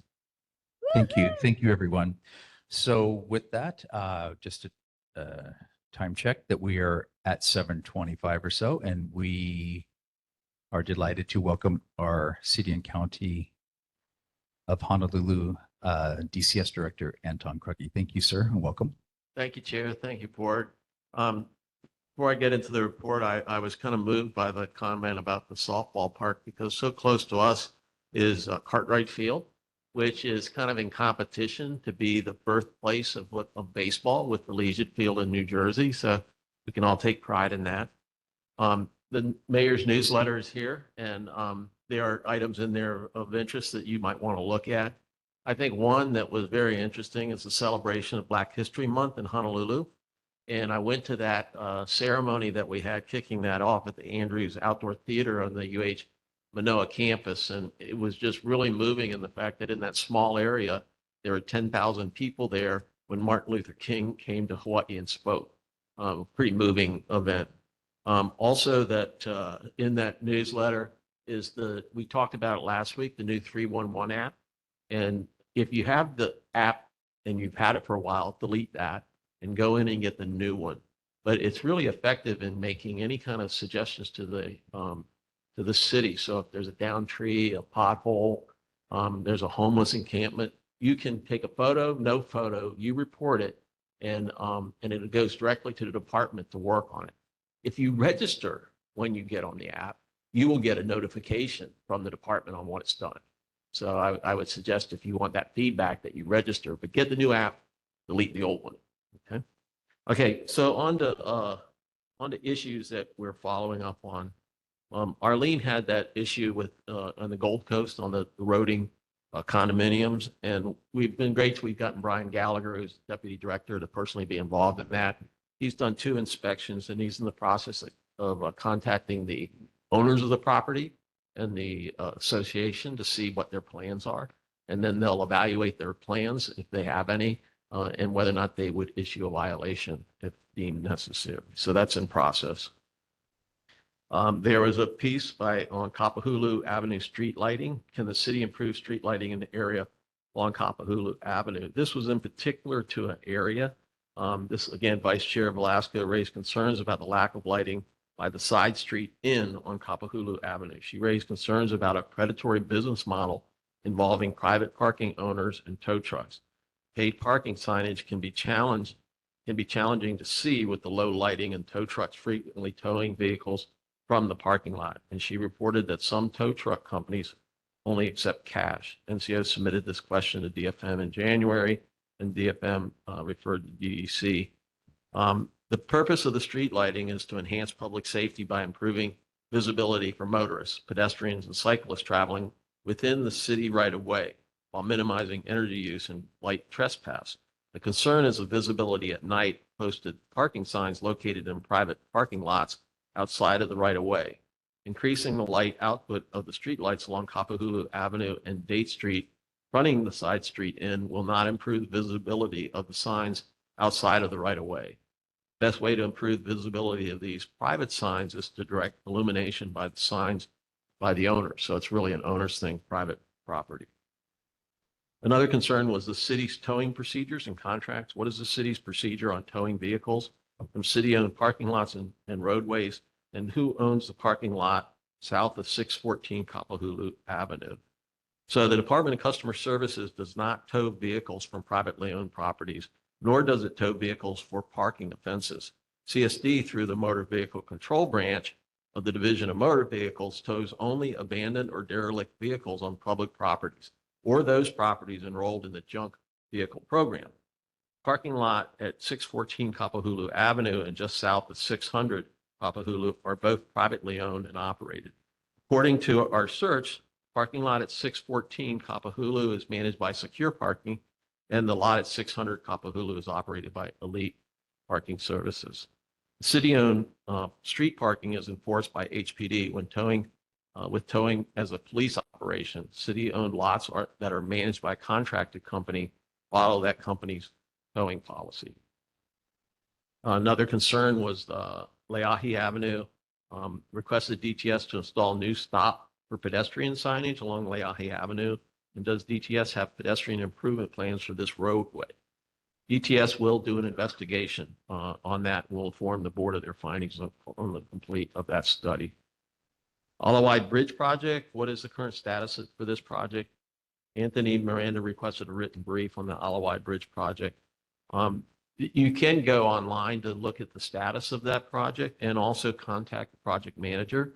But as a way of an update, the project is currently in environmental review with the Federal Highway Administration, and DTS anticipates the release of the final environmental assessment and the request for proposal in the winter of 2026. So coming up shortly is the anticipation.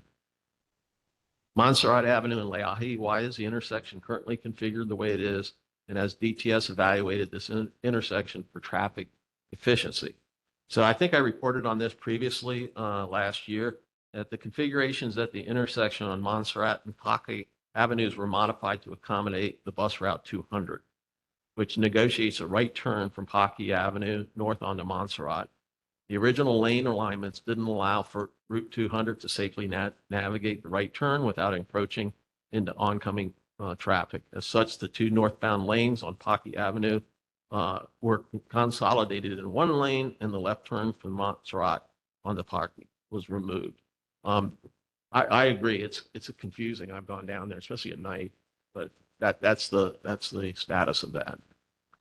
There were issues on can DTS address the large number of lifeguard parking spaces on Kalakaua Avenue near Montserrat Merge, and the park users report that these lifeguard spaces are rarely used. Also, are there sufficient handicap spaces along the area? So to explain really, rather than just read it for the lifeguards, they have to have a certain amount of spaces to accommodate all their lifeguards on duty.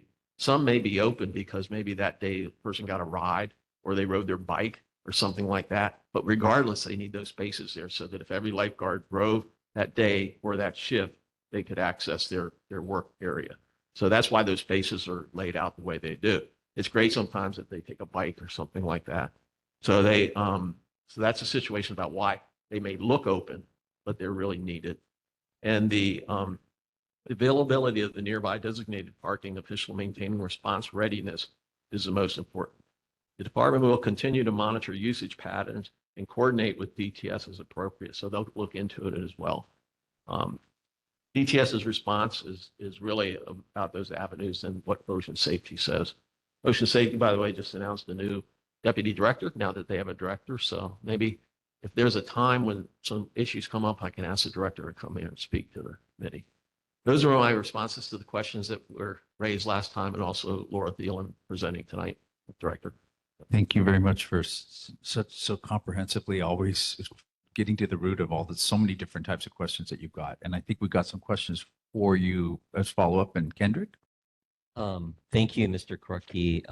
Last month, one of my neighbors at 3044 Kalakaua Avenue, was going to speak, but he was sort of forgotten on the agenda. So I'm going to testify for him what he wanted to say. And basically, in the Gold Coast neighborhood, there's a lot of uneven sidewalks that are cracked. I have a whole list of various locations. And the reason it came up is because he told me that one day he saw a big pool of blood on the sidewalk, and he thought maybe, you know, he didn't know what happened. And the next day, he saw elderly woman walking, and she had her teeth knocked out, and her face was all beat up. And he said, "What happened?" She said, "Oh, I tripped on this sidewalk." And so I said, "Oh, that's terrible," you know. And I see all the uneven areas on, especially on Kalakaua, where I have a home, and my neighbor across the street as well by Tongs fell down as well. So is there a way you can get a supervisor out there to do an inspection of the sidewalks in the neighborhood? Fortunately, the woman who's not from the neighborhood didn't file a lawsuit or anything like that, but she was really in bad shape. It was ghastly. That's terrible. I do appreciate that. We could do it that way, or your friend could enter that on the 311 app. And if they'll register, they'll also get feedback after the inspection and what the plans are. But I'll note that note as well. Okay, I appreciate that. Yes. Thank you. Thank you. And Angie? Yeah, thanks for coming. I have a question about shelters during storms. Because over here the wind was really insane, and there was a few times on Sunday when just driving around Kaimuki, I got diverted because there was fire trucks blocking off lanes because of some of the destruction.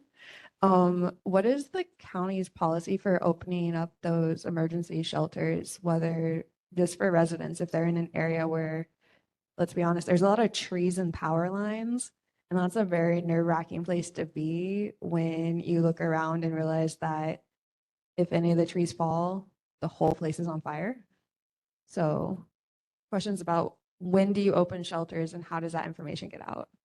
That's Andy. Thank you for that question. You know, when any of the storms like that are approaching or other activities, the Emergency Operations Center is opened and activated at different levels of activation. I know that myself, and by the way, Amanda Stevens is here. She's my new public information officer, so she'll also help us run down things. We spent the whole weekend engaged with the EOC, and the general process is that they will make assessments, and at some point in time, they say we need to open shelter, emergency shelter, and then they announce it. This one had an interesting twist to it. We were on the meeting with the EOC on Sunday morning, and they were concerned with the storm coming up, that if they needed to make an announcement, the Super Bowl was running and they couldn't get anybody's attention, right? That's why at 11 o'clock they announced that all schools were closed. But in terms of emergency shelters, they'll pick places that do that. And just as an FYI, we don't ask our homeless shelters to open up as emergency shelters, because if someone is like on a bank of a river or stream, we ask them to go to the emergency shelters. That's where they're supposed to go. I know IHS was very graceful in offering some spaces, but that's what we do. Usually it's really a last minute call, because most of the emergency shelters are at schools, and the DOE wants to wait until the last minute to make that call because it's a huge impact when you close schools, right, and such. But in this case, there's a decision at the EOC when they decide we're going to open a shelter, we're not going to open a shelter. Can I ask a follow-up? Is 311 a good way to talk or to get someone to look at the trees and the power lines? Or is that a HECO question, or is that a private property question? Because some of the power lines are very questionable along Harding. No, you can. And if it needs to go to HECO, we would do that. We would Okay. contact HECO. So please, by all means, you can take a photo, Okay. put it in there. Yep. Because we're the same area that previously there was the whole story about a free hanging power line. Yeah. That was. And it's a fire hazard. It's a lot of different hazards. And, we need our citizens out there doing that for us. Okay. So 311, we can do the, Yep. there's a tree. Okay. But, Thank you. last comes to last, call me. And Okay, Arlene? sounds good. Hi, Anton. Thank you for coming to our meeting Tuesday. I wanted to say, along with the wind damage, there was a lot of water damage done in our neighborhood. And I noticed on my run this week that the Leahi Park, that little park, that that whole, it's been the city, I assume, Parks and Rec, have made the area that cordoned off much bigger. And it looks to me like it's actually collapsing more. Somebody must have noticed that as well. And I was wondering what the status of that is, because the road does go right over that. I don't know the answer. Yeah, I know. But if you can, is that something I can dial? You can do 311. 311. Okay, I have the app. The, I'll the do new that. 311 dance. Okay, thank you for that. And we've got Michelle.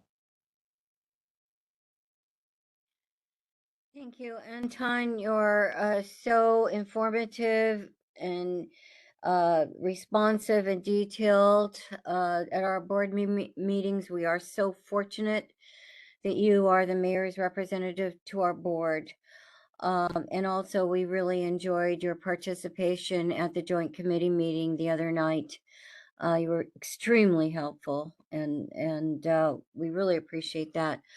I just wanted to express something that has come to my attention, and that is regarding the Alawai Bridge. The city skipped the EIS and has now instead issued a request for proposals via Hawaii procurement agency. And I have all the information. I don't have it in front of me, but perhaps Laura could follow up on this, because this is extremely alarming that the city would avoid an environmental impact statement on such an important and controversial issue that completely destroys a historic site. It destroys the historic site is the canal, as well as the pedestrian promenade and the significant view planes from both Mauka and Mackay and Diamond Head. So, you just can't give a finding of no significant impact to an environmental assessment when this requires an environmental impact statement with full review. And I don't understand how the city could circumvent such an important requirement. Thank you. And Margaret? This is another topic, but I noticed today when I was looking at what was coming up on the market for sale, and on 9th Avenue, a home was built on 5,000 square feet. It's definitely a mansion. And land area, 12 bedrooms, 8 bathrooms, 4 parking. And it was the house size was about 4,700 square feet. And every single one of those permits were signed off probably during the Caldwell era. But it's just like no trees, no nothing. What do you do if they've already gotten signed off permits, and it's the one that got arrested or whatever, or cited for doing illegals. But when I looked at it, I thought, how can that be? 12 bedrooms, 8 baths on 9th Avenue. Anyway, Thank you, Margaret. I can give you the information if you want it, but I don't think that there's much you can do, but it's a bad example. Thank you. Thank you, Margaret. Sure.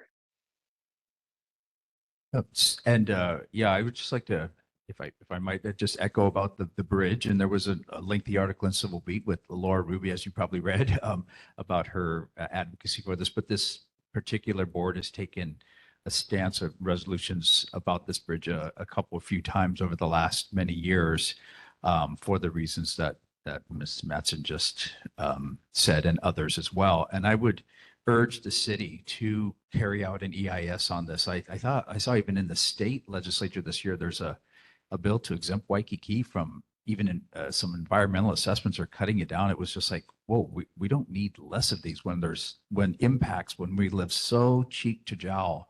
This, I think, seems incumbent upon the city to do that, especially since it's been going on for years. There's so many federal agencies involved, and there is just a fair degree of controversy about this. So I would urge the city to do a full EIS on that from this. And I think our board probably would at some point entertain a resolution about something like that that might help just express our opinion on that. Yeah, thank you, Chair. You know, the one of the outcomes of the environmental assessment is the urge to do an impact statement.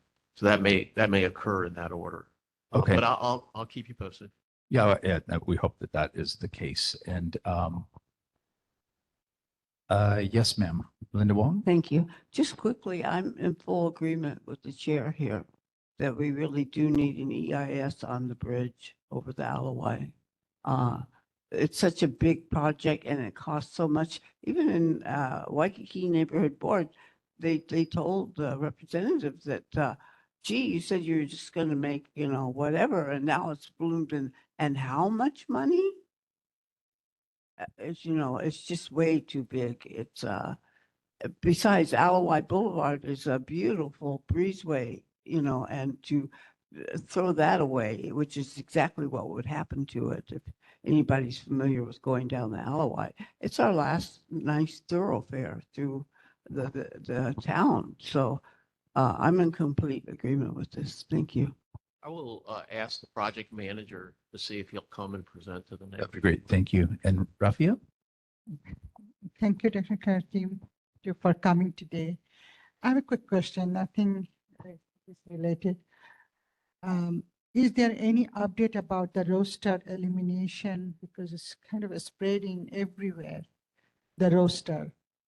So many neighbors are approaching me to, know about any update or any current program to elimination of the roaster. Yeah, so that one pathway was blocked. I know roosters can fly and they make a lot of noise and such. There is a method that you can, if it's on public land, you can contact the customer service division and come out and do a trapping with our contractor. If it's on private property, you can request that. You have to pay for that. I think there's also some consideration about whether or not people can get rid of the chickens themselves if they want, and a process for doing that. So I know it's, they're everywhere, and there's a lot of people that like them. It's not a one-sided situation. Yes. I see. And Curtis has shared something online about how you can report that in. That's in our Google Drive, is it not, Curtis? Okay. Great. Well, thank you very much, sir. And we appreciate you coming and your service. You're an exemplary public servant. You inspire me and everybody who's here. That's very kind. Thank you. Oh, I'm sorry. We have one more, if we might, Laura Ruby. Yes, Anton, I'm wondering if you had once and for all dismissed the Army Corps of Engineers and their large blockages of flood walls through all of the canal and the streams. Have you discarded that option now? I know it's too expensive as you considered it, but are you considering that the tall walls do not need to be built? And when you consider that, you would also consider what is the status of a so-called bridge. Well, we talked about the bridge, but in terms of the floodplain, that's a big issue with the mayor. And I can get you an update. Last I heard, that hadn't been relieved, and they were in conversations still. It was open conversations with the Army Corps of Engineers. I'll get you an update on that. Thank you. That'd be most appreciated. Okay. Thank you, sir. Okay. And with that, I see we have Chair Welch. Chair Waters. Yes, ma'am. Yes, just to follow up on that, the city has used an excuse of evacuation need in order to build this pedestrian and bicycle bridge. But in Waikiki, you do not go down into the floodplain from sea level rise and storms to cross a bridge into another floodplain. You go up 4 stories. So that that excuse is void, null and void. What we are looking at here is walls around the Alawai Canal that are structural and making an excuse for a huge bridge to be built as a monument to whoever is proposing it, a mayor or an agency or whoever, that is completely inconsistent with our historic significance of the canal and our legacies to future generations, the cultural use of the canal by the Hawaiian people.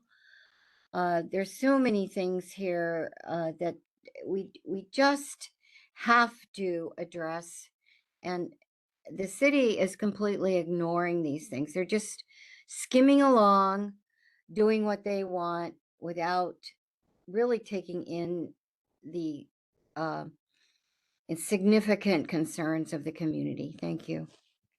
Thank you, Michelle. Thank you, sir.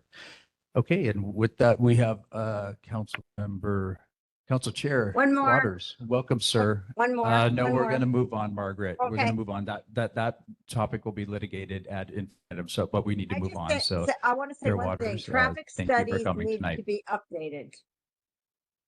Okay, thank you. And Chair Waters. Good evening, everyone. Happy Chinese New Year.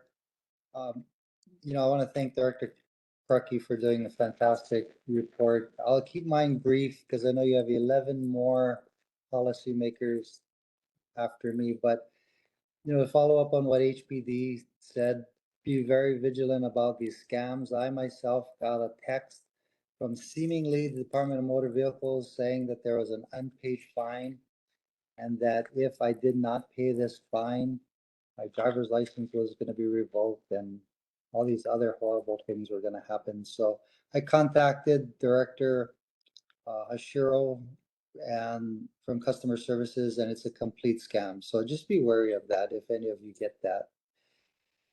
Following up on concerns regarding delivery drivers, the Starbucks in Kapahulu blocking Mo'oheyao Avenue, our office submitted multiple risers to which HPD said they would work with the delivery company and store to find better alternatives.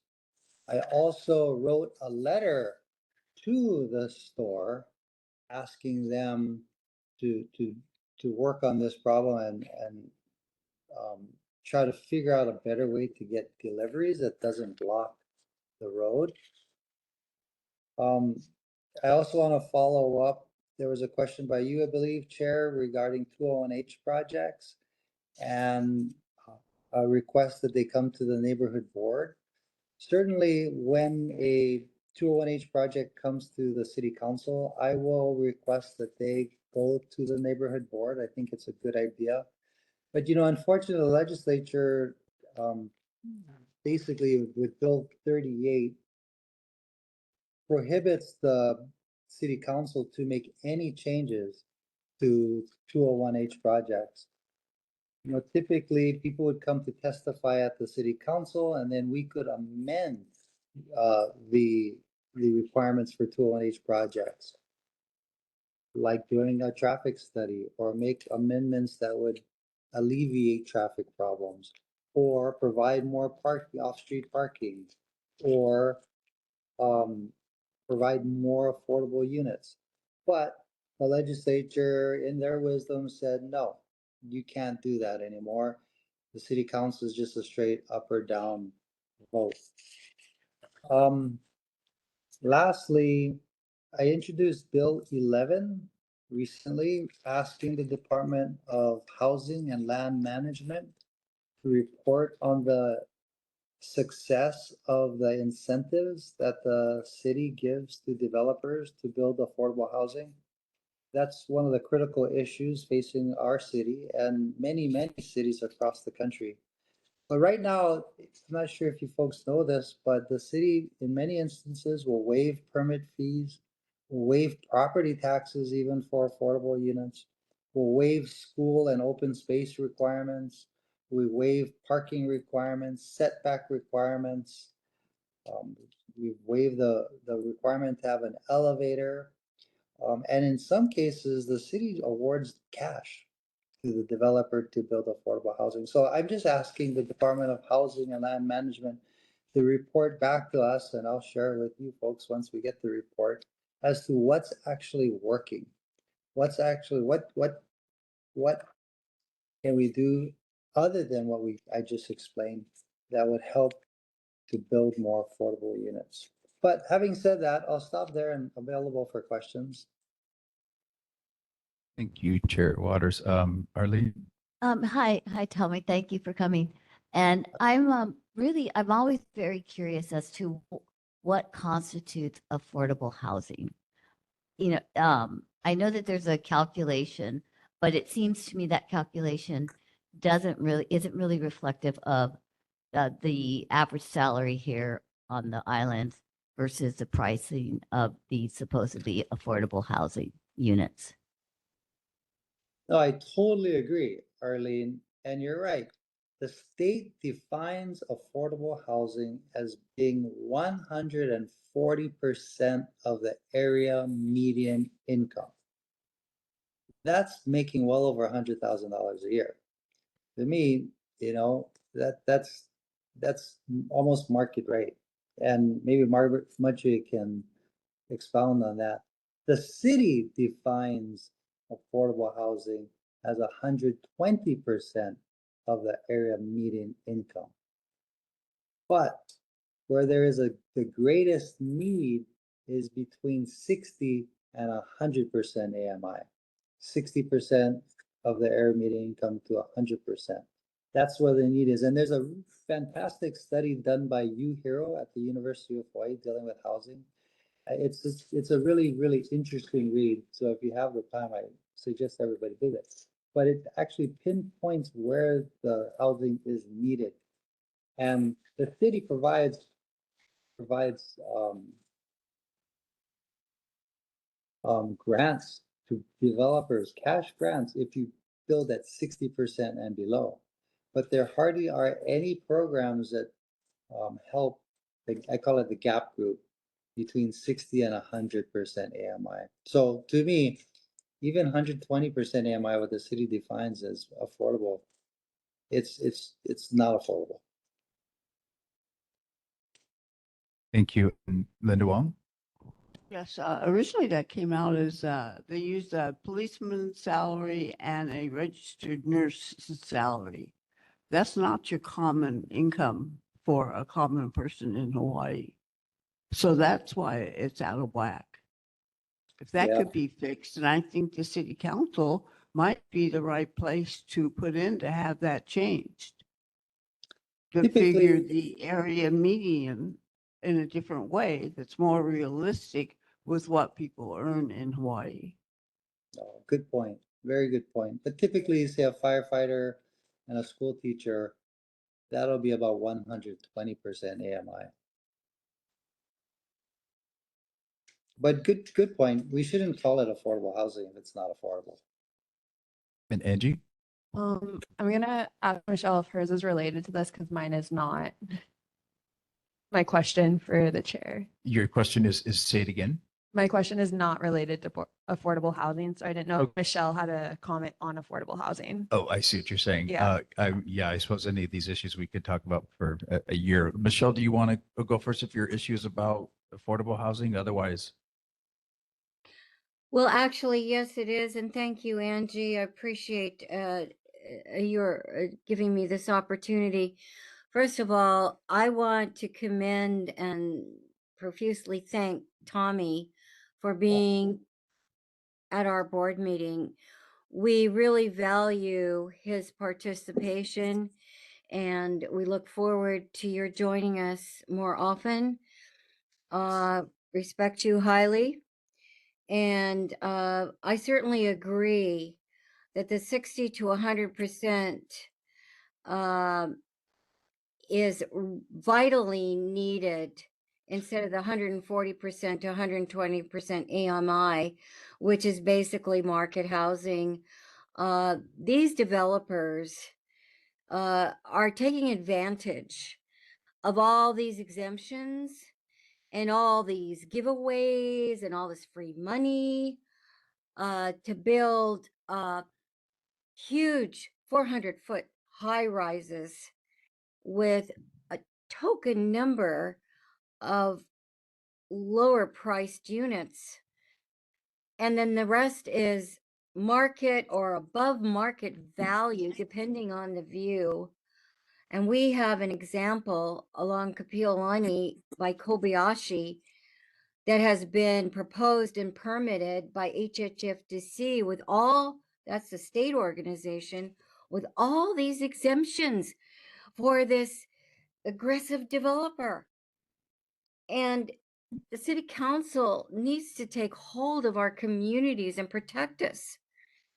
This huge 400-foot high rise is simply a means for having a TOD along a rail line extension that hasn't even been approved yet that will impact all of our communities. And the bridge across the Alloy won't be a pedestrian and bicycle bridge. It's 20 feet wide. It's got 2 lanes in it. It's a transportation bridge to the Blight Line. Just as Kobayashi's high rise is along the Blight Line, the extension proposed, and then this DaCosta development at the interchange of the freeway, the westbound on-ramp from Wiley Avenue, which is crazy, across from the entrance to UH. We've discussed this in our committees. They cannot, the people in this development cannot cross Wiley Avenue onto the freeway. They have to go all the way around, cause traffic congestion on the overpass to King Street, go up King Street, go to Kapiolani Boulevard and onto Wiley to get onto the freeway. That's crazy. Thank you, Michelle. So development is out of control. And Tommy, you are our representative, you know our community's issues. We rely on you to be our hero. Thank you. No, thank you, Michelle. Can I also, this is perfect opportunity to bring this up, that because of Bill 38, you know, where the city council can't make any changes to the 201H projects, we as a community have to be vigilant and testify at the Hawaii Housing and Finance Corporation, HHFDC, because basically what the legislature did was saying that that's the group that can make these changes, whether it be shutting it down completely or to have them make changes to build more affordable or traffic concerns or whatnot. HHFDC, and I'll email each and every one of you a link and how to get a hold of them and how to get a copy of their agenda. Thank you so much. And I just wonder how we can possibly, as a community, as a very strong community, testify against corruption at the state level. Good luck on that one. And Can I ask a question? yeah, Angie. Oh, Yeah. Tommy, can I ask a question? Is this about housing as well? Yes. Go ahead. Tommy, are you trying to increase regulation or decrease regulation to build housing? Well, in Bill 11, we're simply asking Department of Land Management to tell us what works. We already know that the DPP takes a long time, so I'd like to decrease regulation. But again, just to be clear, Bill 11 simply asks which incentives that we currently give to developers works. I would say, you know, my family's been here since the 1800s, and I have a unique perspective on this board. And I remember prior to 1970, do you remember the CZC, Comprehensive Zoning Code? Are you aware of that? Okay, so in the 60s, there's a towards the end of the 60s, everybody is worried about overdevelopment. So they passed the land use ordinance, which essentially downsized the entire island. Fast forward 60 years, you have the greatest housing crisis ever. So all the buildings that were built prior to 1970 were built by mom and pops, like some old Japanese, Chinese lady, Hawaiian, Portuguese lady, man with no education. Maybe they had a house in Makiki or Waikiki. They said, oh, you know what, we better build before they downzone everything. That's why when you walk around Waikiki or Makiki, you'll see a house next to a high-rise building. So they made it so hard to build that you killed off a whole class of builder, the small builder. Fast forward, now we have the greatest housing crisis in history. It's so hard to build, but back then, you could be some uneducated local person and build a walk-up and provide affordable housing. Nobody's going to build a luxury high-rise in Kalihi. You're most likely going to build affordable housing. But the problem with Hawaii is we're really good at punishing people and regulating people, but we're not very good at incentivization. So even with the Bill 7 housing, people are having a hard time. They're trying to, Bill 7 was designed to make it like prior to 1970, actually. But now Well, actually, Bill 7, when it first came out, it's changed 4 times since it's first come out, right? Bill 7 was initially designed to help landlords fix up their properties, you know, because otherwise they weren't going to do it. In Waikiki, there's a special improvement district, right? It's a FAR of 1, meaning you can only go 1 story in many places. And the idea really was to keep the character of Waikiki the same. However, as you note, you know, a lot of these places are really busted up. And I am looking at possibly allowing greater height and density in those areas. But I will say the community, whenever one of these Bill 7 properties are built next to them, we get so much complaint from the neighbors because they're not providing off-street parking. But they're allowed in apartment zones, right? But no, you make a very interesting point about zoning. And I think Brian Schatz, who's on your list of testifiers, is trying to get rid of zoning, you know, so you could build more densely. But I will tell you, in East Honolulu, my constituents would probably revolt if you had a building. You know, Tommy, you know, like LIHTC housing? Yeah. I was told LIHTC, which is low income housing tax credit. Correct. Actually costs about 700,000 a unit to build. Okay, but it's actually financed by the taxpayer, right? It's a federal program, yes. Yeah, but if you take away the tax credits, it really costs about 700,000. Well, you know what I mean? So it's an artificial mechanism. Interestingly, and I've asked Senator Schatz who passed federal legislation to increase the LIHTC. Our portion of LIHTC here in the state of Hawaii, we use every single one of them. And in fact, when I talk to HHFDC, they get about 25 applicants a year for the LIHTC financing, and they can only award about 5. And it looks like Kuhil Park Terrace in Kalihi is going to get awarded all the LIHTC financing for the next 2 or 3 years. So, you know, that's really tough. That's why I'm asking our city to figure out what the city currently does and see if we can put more resources in the programs that actually work. But interesting, another thing that you guys, I'm sure, know about, the land use ordinance, right? You have residential, commercial, rural, and preservation, right, and conservation. Most of our land here on the island is in ag. And people don't like when we change ag to residential. But present to you guys anytime that happens in our district, although we don't have much ag here in District 4 other than Hawaii Kai. Correct. Thank you. And Angie? Yeah, thanks for coming. I have a question unrelated to affordable housing. I just want to know if this is true and why this is true.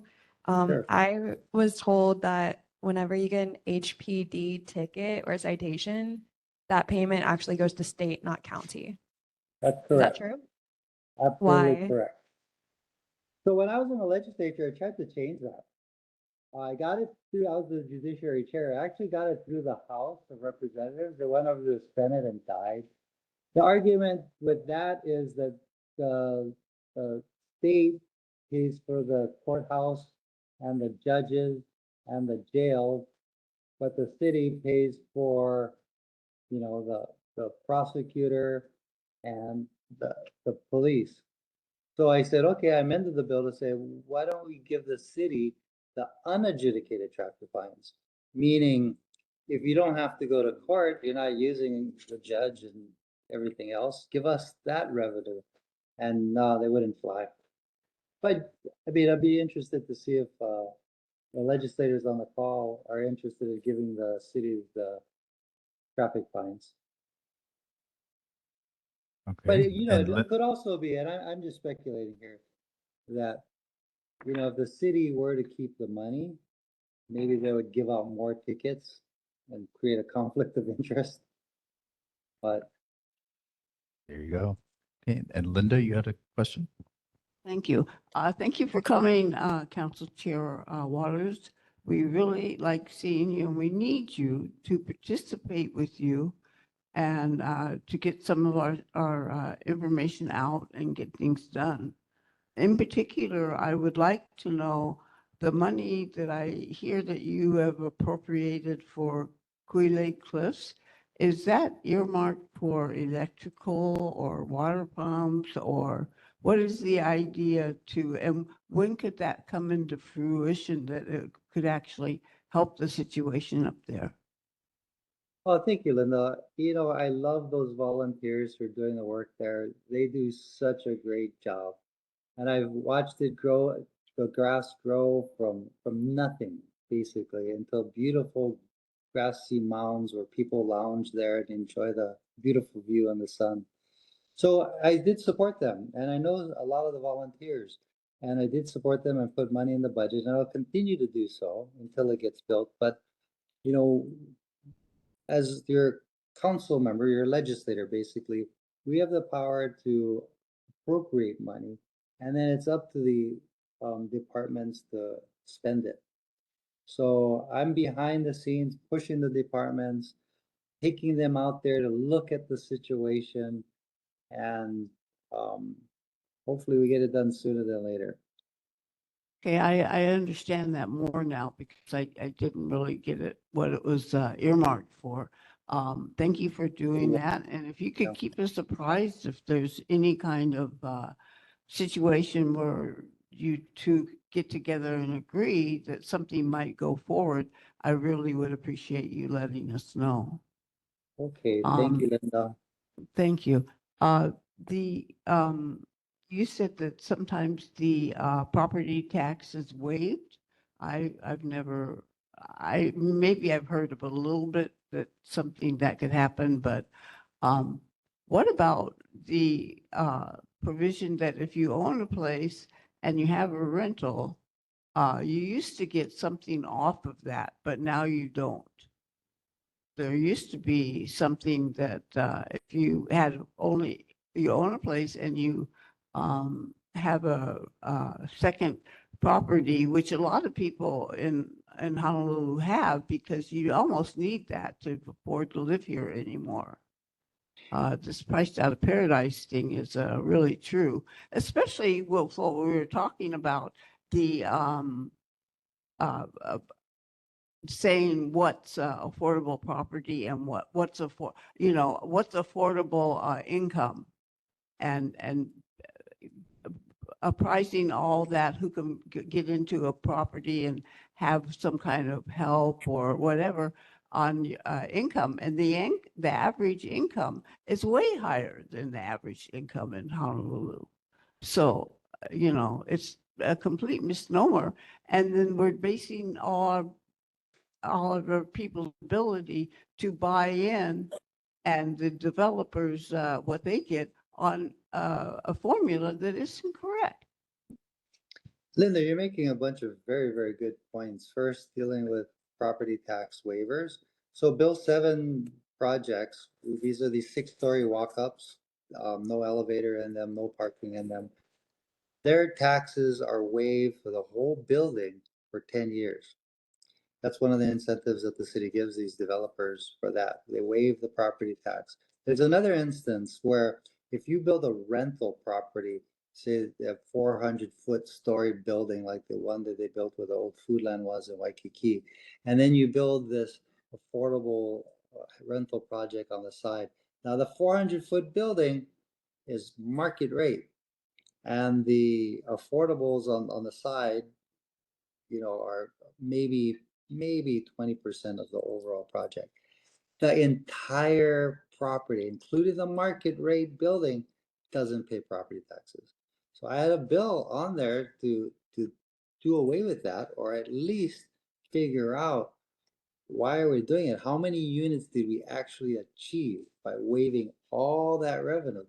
Because in my mind, if you take some of the revenue that would have been achieved by those property taxes and put that back into building affordable housing, that's a better way to do it. The other thing you talked about was renters. Did they get a tax break? It's exactly the landlords. It's exactly the opposite. And it's something that I'm working with my zoning chair to change. The previous administration and my predecessors on the city council created what's called residential A. If you own a second property that's over $1 million, you pay more property taxes. Typically, the median price of a home now is up to like $1.3 million. That's why we want to raise the threshold on that residential A category. However, you pay more taxes and you end up passing that on to your tenants. That doesn't help. One of the things I'd like to do and look at this budget season is repealing residential A as a category. Just repealing it and putting it back down to the regular residential rate, because I know these houses are rental units. These are local people living in these units. And if we can lower that tax, now there's no guarantee that the landlord's not just going to pocket the cash. The other option is we're getting creative here, where if you rent it out and you can prove that you rent it out through showing the city a copy of the lease or whatnot, then you get to pay the regular residential rate, right? But anyway, that's a lot of information. That sounds really good to me Yeah. because that's fair. No, I agree, Tommy. I think that's a good idea because think about it. Parents in Hawaii, right? You got to pre-buy for your kids, right? Who in this room, I mean, not everybody, but their parents got to pre-buy. And then in the meantime, while they're waiting for the kid to move home, right? They rent it out. So why are you punishing these local people when every house is over $1 million anyway, right? Yeah. It's kind of ridiculous. And this might sound politically incorrect, but from an economics perspective, right? You should get rid of the median income, like, oh, to be affordable, you gotta be 100 whatever percent. Because you'd commit suicide to build a luxury condominium in Kalihi, right? So why are you over-regulating the builder? So actually the lots of regulations actually benefit big developers who have the capital and depth of organization to get through all the bureaucracy. Chair, we need to move on. This could be a zoning committee meeting. Yes, I agree. We love Mr. having you Chair, I here, have a final Tommy. comment. I have a point too. And I I've been understand that. waiting. A final comment because we have our honorable council member present at the meeting. Yes. Just to mention that Kobayashi actually wiped out a huge collection of low-income housing to build That's their token, affordable high rise with mostly market housing. And then this residential A, this is a very interesting, It's a very interesting issue thing to put into our committee, because, Michelle, and I'm just a sorry, we moment, have to I'm move on. concluding, As I our am council concluding, member have Mr. said, Chair. I am even our council concluding chair right has said, now. we have The 11 lower more things to tax get to. with So, I have requirements. one, Michelle, just one thing, point of order, I know. Yes, exactly. Please raise the Okay. exemption for seniors. if I, It's Margaret, not Michelle, fair. I'm sorry, we have to move on. Tommy, Mr. did you hear Waters, me? you can see there is a huge demand for you. We love having you here. If I would Yeah. suggest that you could have a town hall and also for these Good idea. issues that we can get Where's into Bruce? forever, for taxes, for zoning, that can go to the committee, but we actually have to move on. So with that, Mr. Waters, Chair Waters, we greatly appreciate you being here. We thank you for coming. And for these other issues, please have a town hall. We'd love to have you and have a luxury of time that we don't have right now. So with that, I would like to say thank you for coming. We appreciate you here. And we are moving on to Councilmember Scott Nishimoto. If his office is here, is Kylie here online? Okay, with that, then we will go on to, I don't think anyone here is from Senator Schatz or Hirono or Ed Case's office. Is anyone from Ed Case's office tonight? Okay, I did see for our governor's representative, Ryan Aguilar. Hello, Chair and board members. Just a couple of quick things. I'm going to post into the chat the governor's newsletter for the month of February. It just covers some of the issues from the 2026 State of the State address. So just recapping items like housing and economy and healthcare and others. Another announcement is, if not sure if you guys have heard or mentioned, noticed the Red Hill survey for 2026, something the Department of Land and Natural Resources asked me to let you guys know that they're looking for the public's help in evaluating awareness and events surrounding the 2021 Red Hill facility spill. And all Hawaii residents are invited to take a 10-minute survey. And I'll put a link down in the chat as well to that survey. The deadline for that is the end of this month, February 28th. Responses are anonymous and only like a summary of the total responses will be reported. There's no identifying information or anything will be connected to any participant responses. So if you're interested in that, there'll be a link in the chat. And then there was one question from last month's meeting around CDC guidelines for immunizations, and the PIO from the Department of Health responded to that. So the question was, are there plans to take action to enact state laws to help protect guidelines that were in place before changes brought about by the current administration? And so they responded with, there's a measure in the current legislature that relates to recommendations for and coverage of immunizations. It's House Bill 2313 would create the Hawaii Preventive Services Advisory Committee, which would make immunization recommendations based on best available scientific evidence and shall give due consideration to recommendations issued by recognized national medical professional organizations. And so the measure would also require health plans to cover such recommended immunizations without cost sharing, authorize pharmacists to administer the recommended immunizations and provide immunity to healthcare providers immunizing based on those recommendations. And so I'll provide links to the House Bill 2313. There's a companion bill in the Senate as well. And yeah, links will be there, and I'm here to take any questions back to the GovComms team. Thank you. Thank you, Mr. Aguilar. We have questions for the governor's representative. Okay, we appreciate your patience in staying here. Margaret, you have a question? Sorry, but there are some serious bills going through the legislature right now about condo management associations and making sure that the professional companies are professional. And I think that most of the associations, the big ones, have outsourced their services to like Florida or someplace like that. So we have the only one that had a business here that was local had closed down.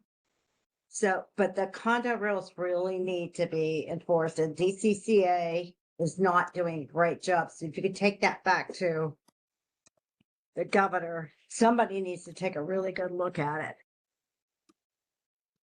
That's it. Thank you, Margaret. Got it. Will do. Okay, thank you very much, Mr. Aguilar. And have a good rest of your month and happy Chinese New Year. We have Stanley Chang's office. Is Kylie, or not Kylie, from Stanley Chang's office tonight. Leslie Hara is celebrating his 20th anniversary, so happy anniversary. I don't think anyone from Carol's Fukunaga's office is here, but I did see Tina Nakata Grandinetti, our representative. And Tina, are you still there?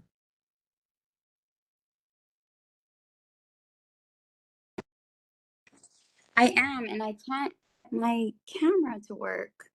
But I'm here and I'm happy to share updates. We celebrated opening day on last month, and it was so great to see Chair Welch and also board member Rafia in my office. It was so nice to have a visit from you both.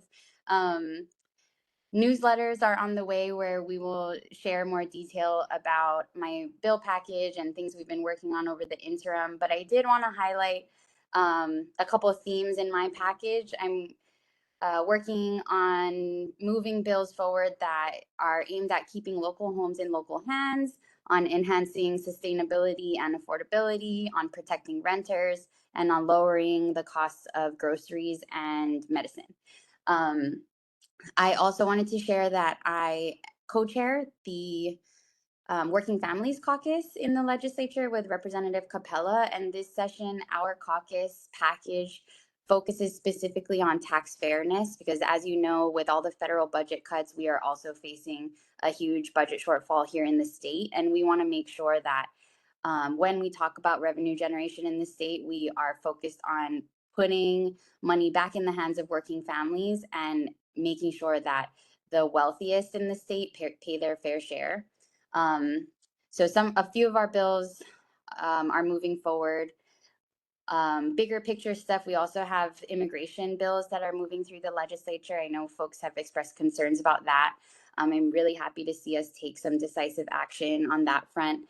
And then I also wanted to jump into the conversation you folks are having with Council Chair Waters and clarify that I voted no on SB 38, which took away the power of the council to make further amendments to 201H projects.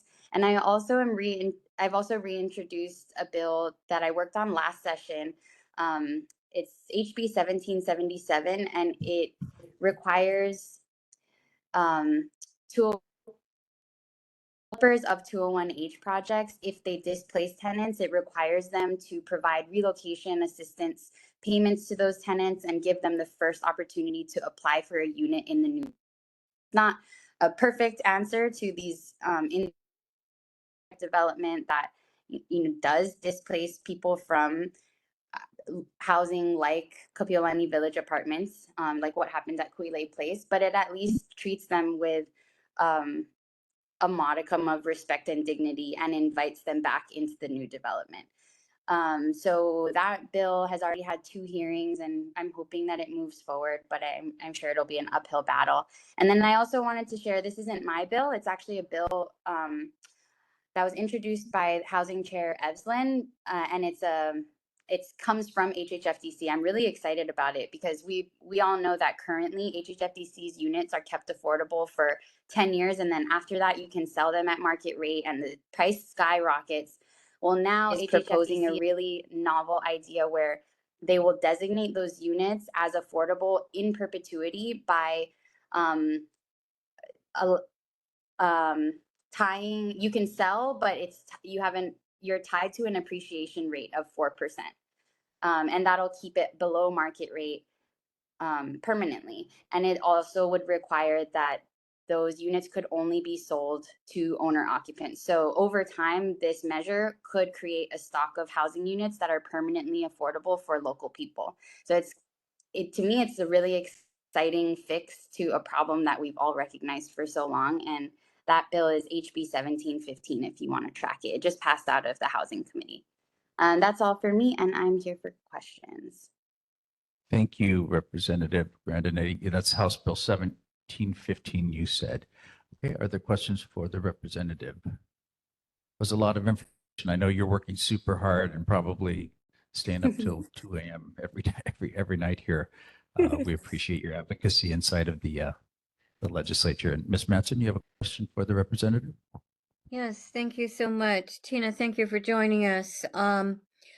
Just want to bring up a serious concern about House Bill 1650 and Senate Bill Companion Senate Bill 2997, which removes the environmental assessment requirement for the Waikiki Special District and attempts to remove the environmental assessment requirement for historic properties. This is outrageous. This will destroy our legacies. The Waikiki Special District has important sites that are registered as historic sites, including the Alawai Canal, which I believe is the reason this bill was introduced. In order to remove any environmental assessment, which is now the only level that the proposed Alawai Bridge has as a review requirement. We need an EIS, but you have to have an environmental assessment first. And these bills just do away with it. I mean, this is total disrespect for all that has gone before in our community legacies, our historic preservation, and our environmental laws. And please, please help us out. Thank you. Thank you, Michelle. Bringing that to my attention, Michelle. And Margaret? I guess okay, you're done. Okay, and Miss Wong, Linda Wong. Thank you. Quickly, I'd like to agree with Michelle that something like that destroys historic preservation, all the good laws that we have would be just destruction of the good things that we built and to permit ripping off of our state and city heritage. Thank you. And Okay, thank you. Noted. It hasn't come through any of the committees I sit on yet, but I'll keep an eye out for it. thank you so much, Representative. And just a time check, we're here about 8:33, so we'll go on to Representative Sayama. Thank you for coming tonight, sir. Yep. Thank you, Chair, members of the board. Jackson Sayama from the Hawaii State House of Representatives. I know we are short on time, so I'll go through some things real quick. It is the legislative session, so there are a few bills that I'd like to highlight that I think the board would be interested in. First is HB 2163. This is that crosswalk bill that the board had recommended introducing. So fortunately, I did have one slot available, so we were able to introduce it. It did get a hearing, I think this past week in the House Transportation Committee, and it did pass with amendments. So I encourage board members, if you are interested in testifying on that measure, to submit written testimony. It did get overall support from departments, but it did get some mixed testimony in opposition and support from members of the public. So again, I urge you to testify on that measure. Next is HB 25621. I know, Etiorfia, you mentioned some of the feral chicken issues. So this measure is moving in the House and is anticipated to be the feral chicken issue vehicle. So basically, this bill, Representative Ikaika Olds introduced, classifies feral chickens as controllable pests within the city and county of Honolulu, and it establishes a fine increases as an individual is repeatedly penalized within the month, $250, $500, $1,000 for keeping and feeding feral chickens on state property. So again, because we are the state legislature, we can only really have jurisdiction with the state. So it is a little bit limited, but better than nothing. So please keep an eye out for that as well. Not related to the legislature, I did want to note for the board that the Federal Aviation Agency is conducting its aviation modernization project. So this is a great opportunity to submit your thoughts online as they conduct this project to basically re-examine the flight paths above urban Honolulu. And ever since I've been on this board, in 2020, that's been an issue. So this is a great opportunity to submit your testimony and feedback. There's a link online that I will try to put into the chat once I'm done up here. But I also would like to introduce one of my session hires, Ariel, if you could please stand. Ariel will be working in my office during this legislative session. Fantastic staff and really capable. But if you do call my office about anything, most likely you'll have Ariel answer the phone on my behalf. So now you can put a face to that name. With that, I am available for questions. Thank you, Representative Sayama. Linda Wong. Quickly, I'd like to thank you and our other newly elected officials for moving in and getting things done. I'm very pleased with that. When you were talking about the pedestrian crosswalks, were you talking about the one where the pedestrians, you don't have to stop for the pedestrian until they're halfway into the crosswalk or something like that? Yeah, so you would have Okay. to stop Good. until the pedestrian is fully exited the crosswalk. We have so many pedestrian fatalities and hurt people that I think this would help stop a lot of it. And I learned how to drive in California, and the pedestrian's always right. So we don't have that problem. So I think this is a right and just way to handle that. Thank you. Appreciate that. Thank you. And Ms. Metzen. Thank you, Chair Welch. 3 comments regarding the feral chicken issue. I don't know, and this is probably a city problem, which wouldn't apply to the state law, but the Waikiki Fire Department is harboring a huge flock of feral chickens and roosters. So something needs to be done about that. We should have brought that up to Anton Krocke, but I just wanted to make you aware that there are divisions and departments that love their chicken flocks for eggs that they can use during their kitchen activities. The other thing is the FAA modernization project. I looked at that form online, but our board did take a formal position on a formal resolution, well researched, and the chair of our aircraft safety and noise committee, newly formed, Chad Wasden, did construct this resolution. It was passed unanimously, but there's no place to attach a resolution. They're just places for minimal comments. And I was wondering if you could guide us as to how to formally submit for the record documentation of community concerns that go above and beyond their sort of preliminary questionnaire. The third thing is, I'd like to know if you share our esteemed Senator Alessi Har's good government campaign philosophy and all the good work he has done on behalf of our community. I think the partnership would be excellent.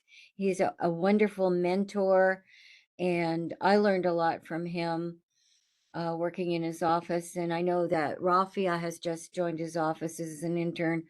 So we look forward to your working with Les and his good government campaign.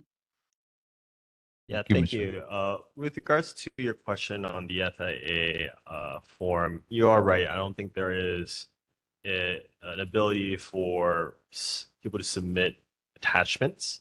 Perhaps that's something that could be done through maybe a local representative from the FAA. It's my first time really doing much work with a federal agency, so I'll have to get back to you on that. Please do. Thank you. Okay, well, thank you very much. And the for- deadline is March 15th, so we really have to move on this. That is correct. Thank you, Representative. And yeah, good luck with this session. I know you're probably burning the midnight oil as well as Representative Grandinetti. Thank you, Chair. Can I say something? Who is talking? Oh, sorry. Community No member. worries. My name's Amy. Oh, Amy Fuller, go ahead. Yeah. I was just gonna say, so if you fill out the Google form with the FAA modernization project, there's actually an email address that they will list. And on that email address, you can actually post pictures. So you can actually post the resolution if you want, and then also any photographs.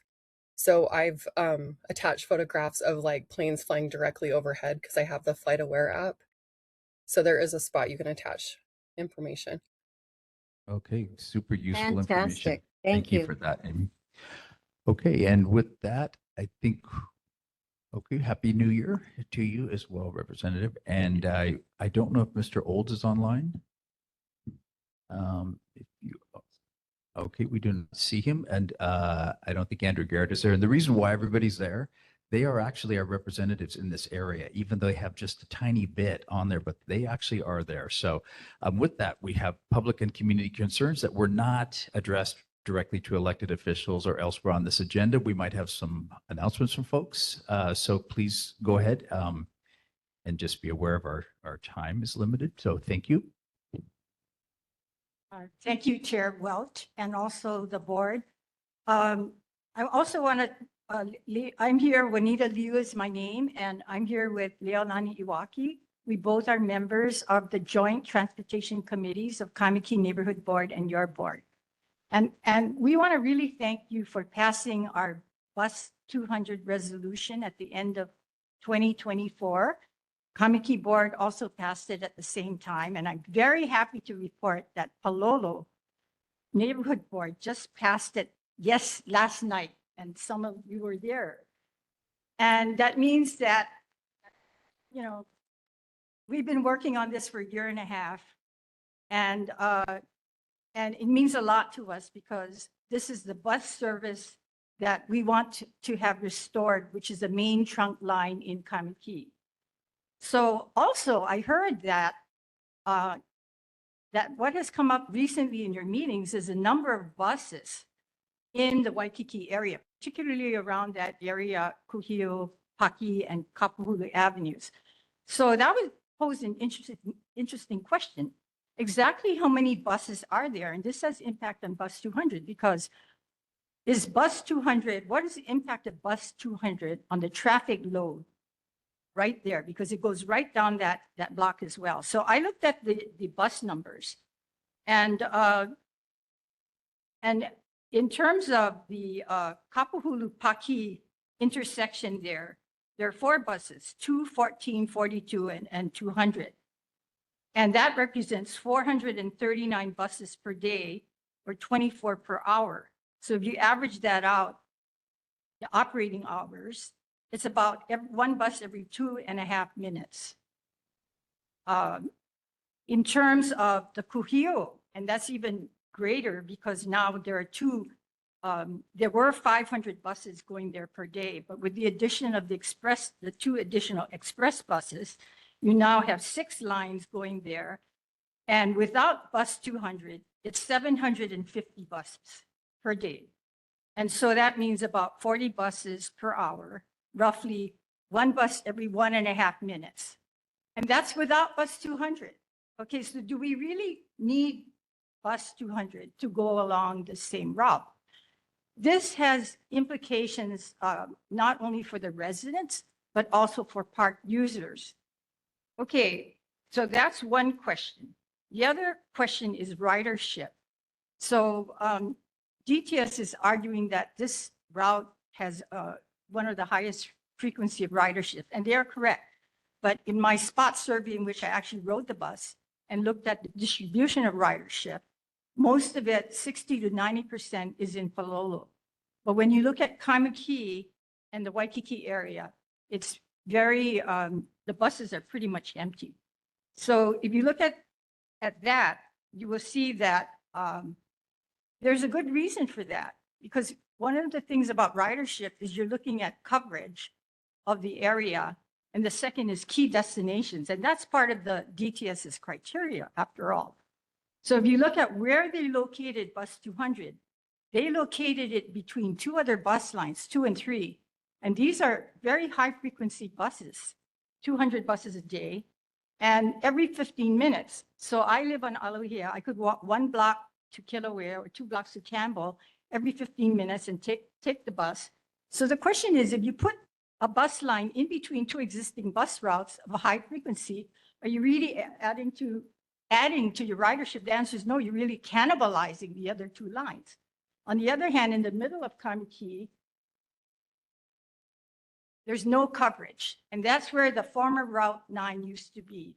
So I can absolutely guarantee you that if you put that Route 9 back, you're going to have greater ridership in terms of your residents, because you're not cannibalizing the other routes, and you're going to cover a greater area, okay? And the other reason why you would increase your ridership is because all of the key destinations in Kamiki are there. That's the main trunk line through the heart of Kamiki. So right now, bus 200 stops around 910 Avenue. But if you add that Route 9 back, what was former Route 9, you would add in all of those, all the way to Coco Head. That's the main part of Kamiki town. All of your businesses, your restaurants, your schools, your parks, your community services. Then you go down Coco Head Avenue, you have your key community resources there, the library, the post office. You have the dialysis center, you have the fire station, Kamiki Christian Church, and then you go down Pahoa, and then you go down 18th Avenue. What's there? Kamiki Middle School, the cemetery.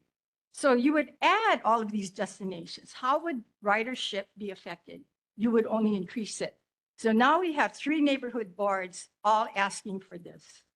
And I appreciate all of the support. We've been working hard 1.5 years, but I have to tell you that in a way it's a blessing, because the length of time has caused us to look into further issues like the traffic load. I think that this, one bus every 1.5 minutes. What do you think about that? And with that, we've got some other folks that need to talk tonight, but this is a big issue.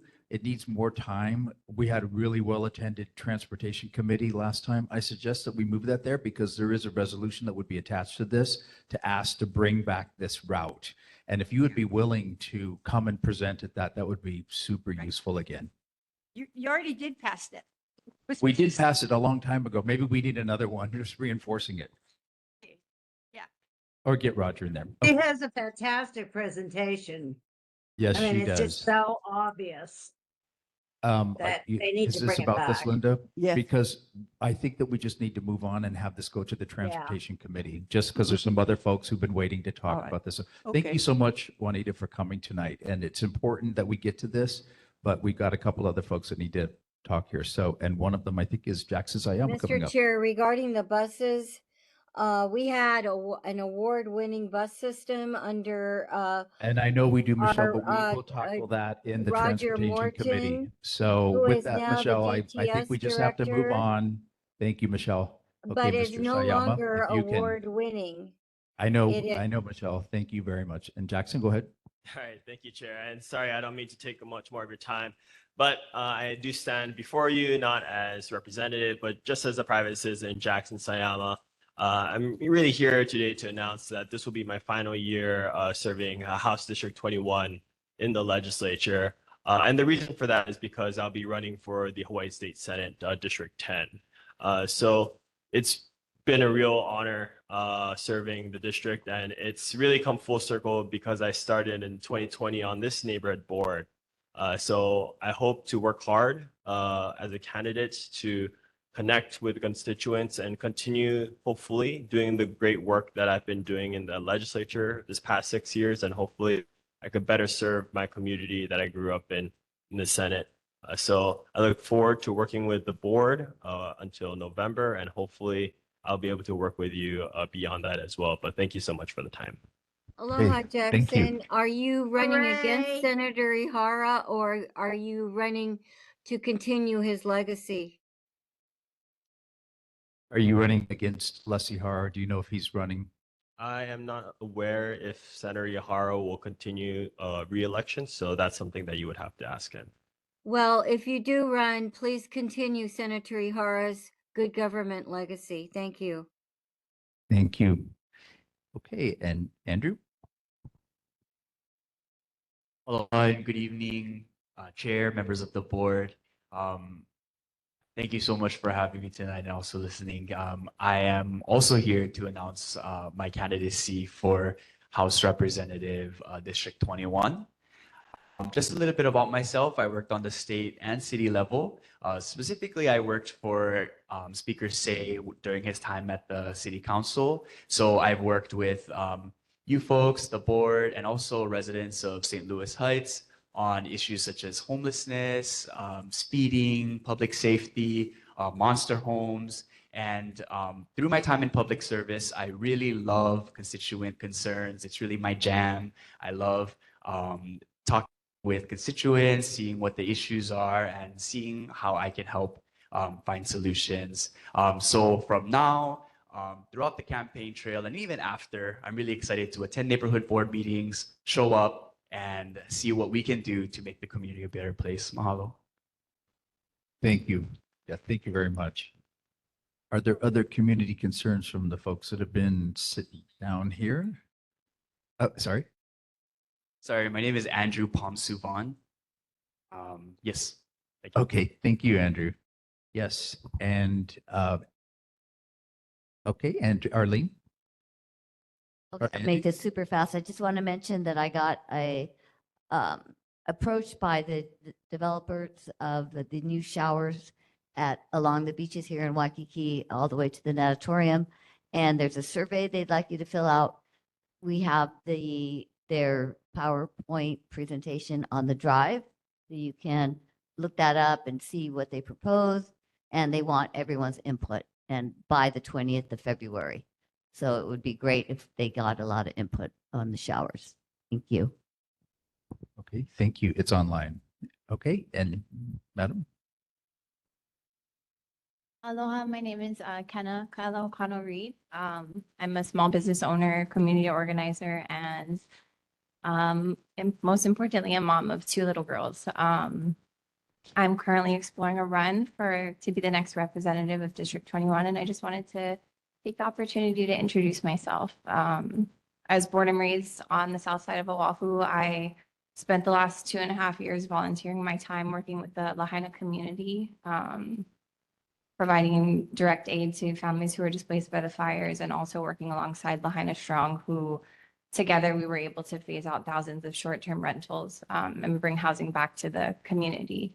I have no connection to Lahaina, but I think like many of us, we saw what happened unfold overnight, and the mismanagement of resources, the constant disregard for the needs of local people was something that felt really familiar to me. And yeah, I think now that so much time has passed and kind of refocusing my work back to my home neighborhood, my community, it felt like the time to kind of step up and fight for our home. And so, yeah, I just wanted to introduce myself. I don't want to take up too much of your time because I know that you guys have spent a lot of time here. Can you say your name again? Yeah, it's Kenna Kaila Okano Reed. Yeah. Thank you so much for coming tonight. The representative for District 21. So Palolo, Kaimuki, St. Louis Heights, Wilhelmina, and Montalani Heights. But yeah, so just wanted to say hi to everyone, and I look forward to hearing from all of you guys and learning more about what you guys need. So yeah, Thank you very much. Other community folks, Laura, you have something? Yes, I'd just like to invite all of you. It's coming in March, and I don't have the exact date, but the Alawai Watershed Special Improvement District is being worked on under the Green Growth Hawaii umbrella, I guess. And it is right now, the membership that was forming and whatever was very top down. There's almost no bottom up community active people. So I'm asking all the neighborhood board people to be very active and come and let's change the situation before it gets too big. One of the problems is that there's a huge overlap of both the Diamond Heads Special Improvement District, the Waikiki Special Improvement District, and the Alawai Watershed Special Improvement District. And you can guess, if you read all of the documents, you can guess that all of the funding and granting and all of the whatever is to favor Waikiki. I don't think we want that. I think we want something that's truly community-based to check, everything from flood problems to whatever. I know that Sydney Lynch is going to be speaking at this next one, but if you do want to find out more, it's Green Growth Hawaii should be able to give you the information. I'm sorry, I don't have the exact time. It's in the afternoon usually that they meet. So please come and let's turn the place around and get community-based people. Thank you. Thank you, Laura. And go ahead, Angie. Yeah, because I don't know if we'll get it to later. I just wanted to say that this coming Monday, President's Day, I don't even know, behind Mud Hen and Water, there will be a free market hosted by some community volunteers. So all the clothing will be free. It's like a swap. So it's behind Mud Hen and Water, and there will be food from local vendors for sale as well. I went last time, I worked it. It's a madhouse, but it's really fun, and you get to just honestly get a new wardrobe, and that's really nice. And this time they're doing more about books and electronics. So okay, it's on Monday from 5 to 8 p.m. Mud Hen and Water. Just look for the giant octopus if you're going down Wiley. It's there.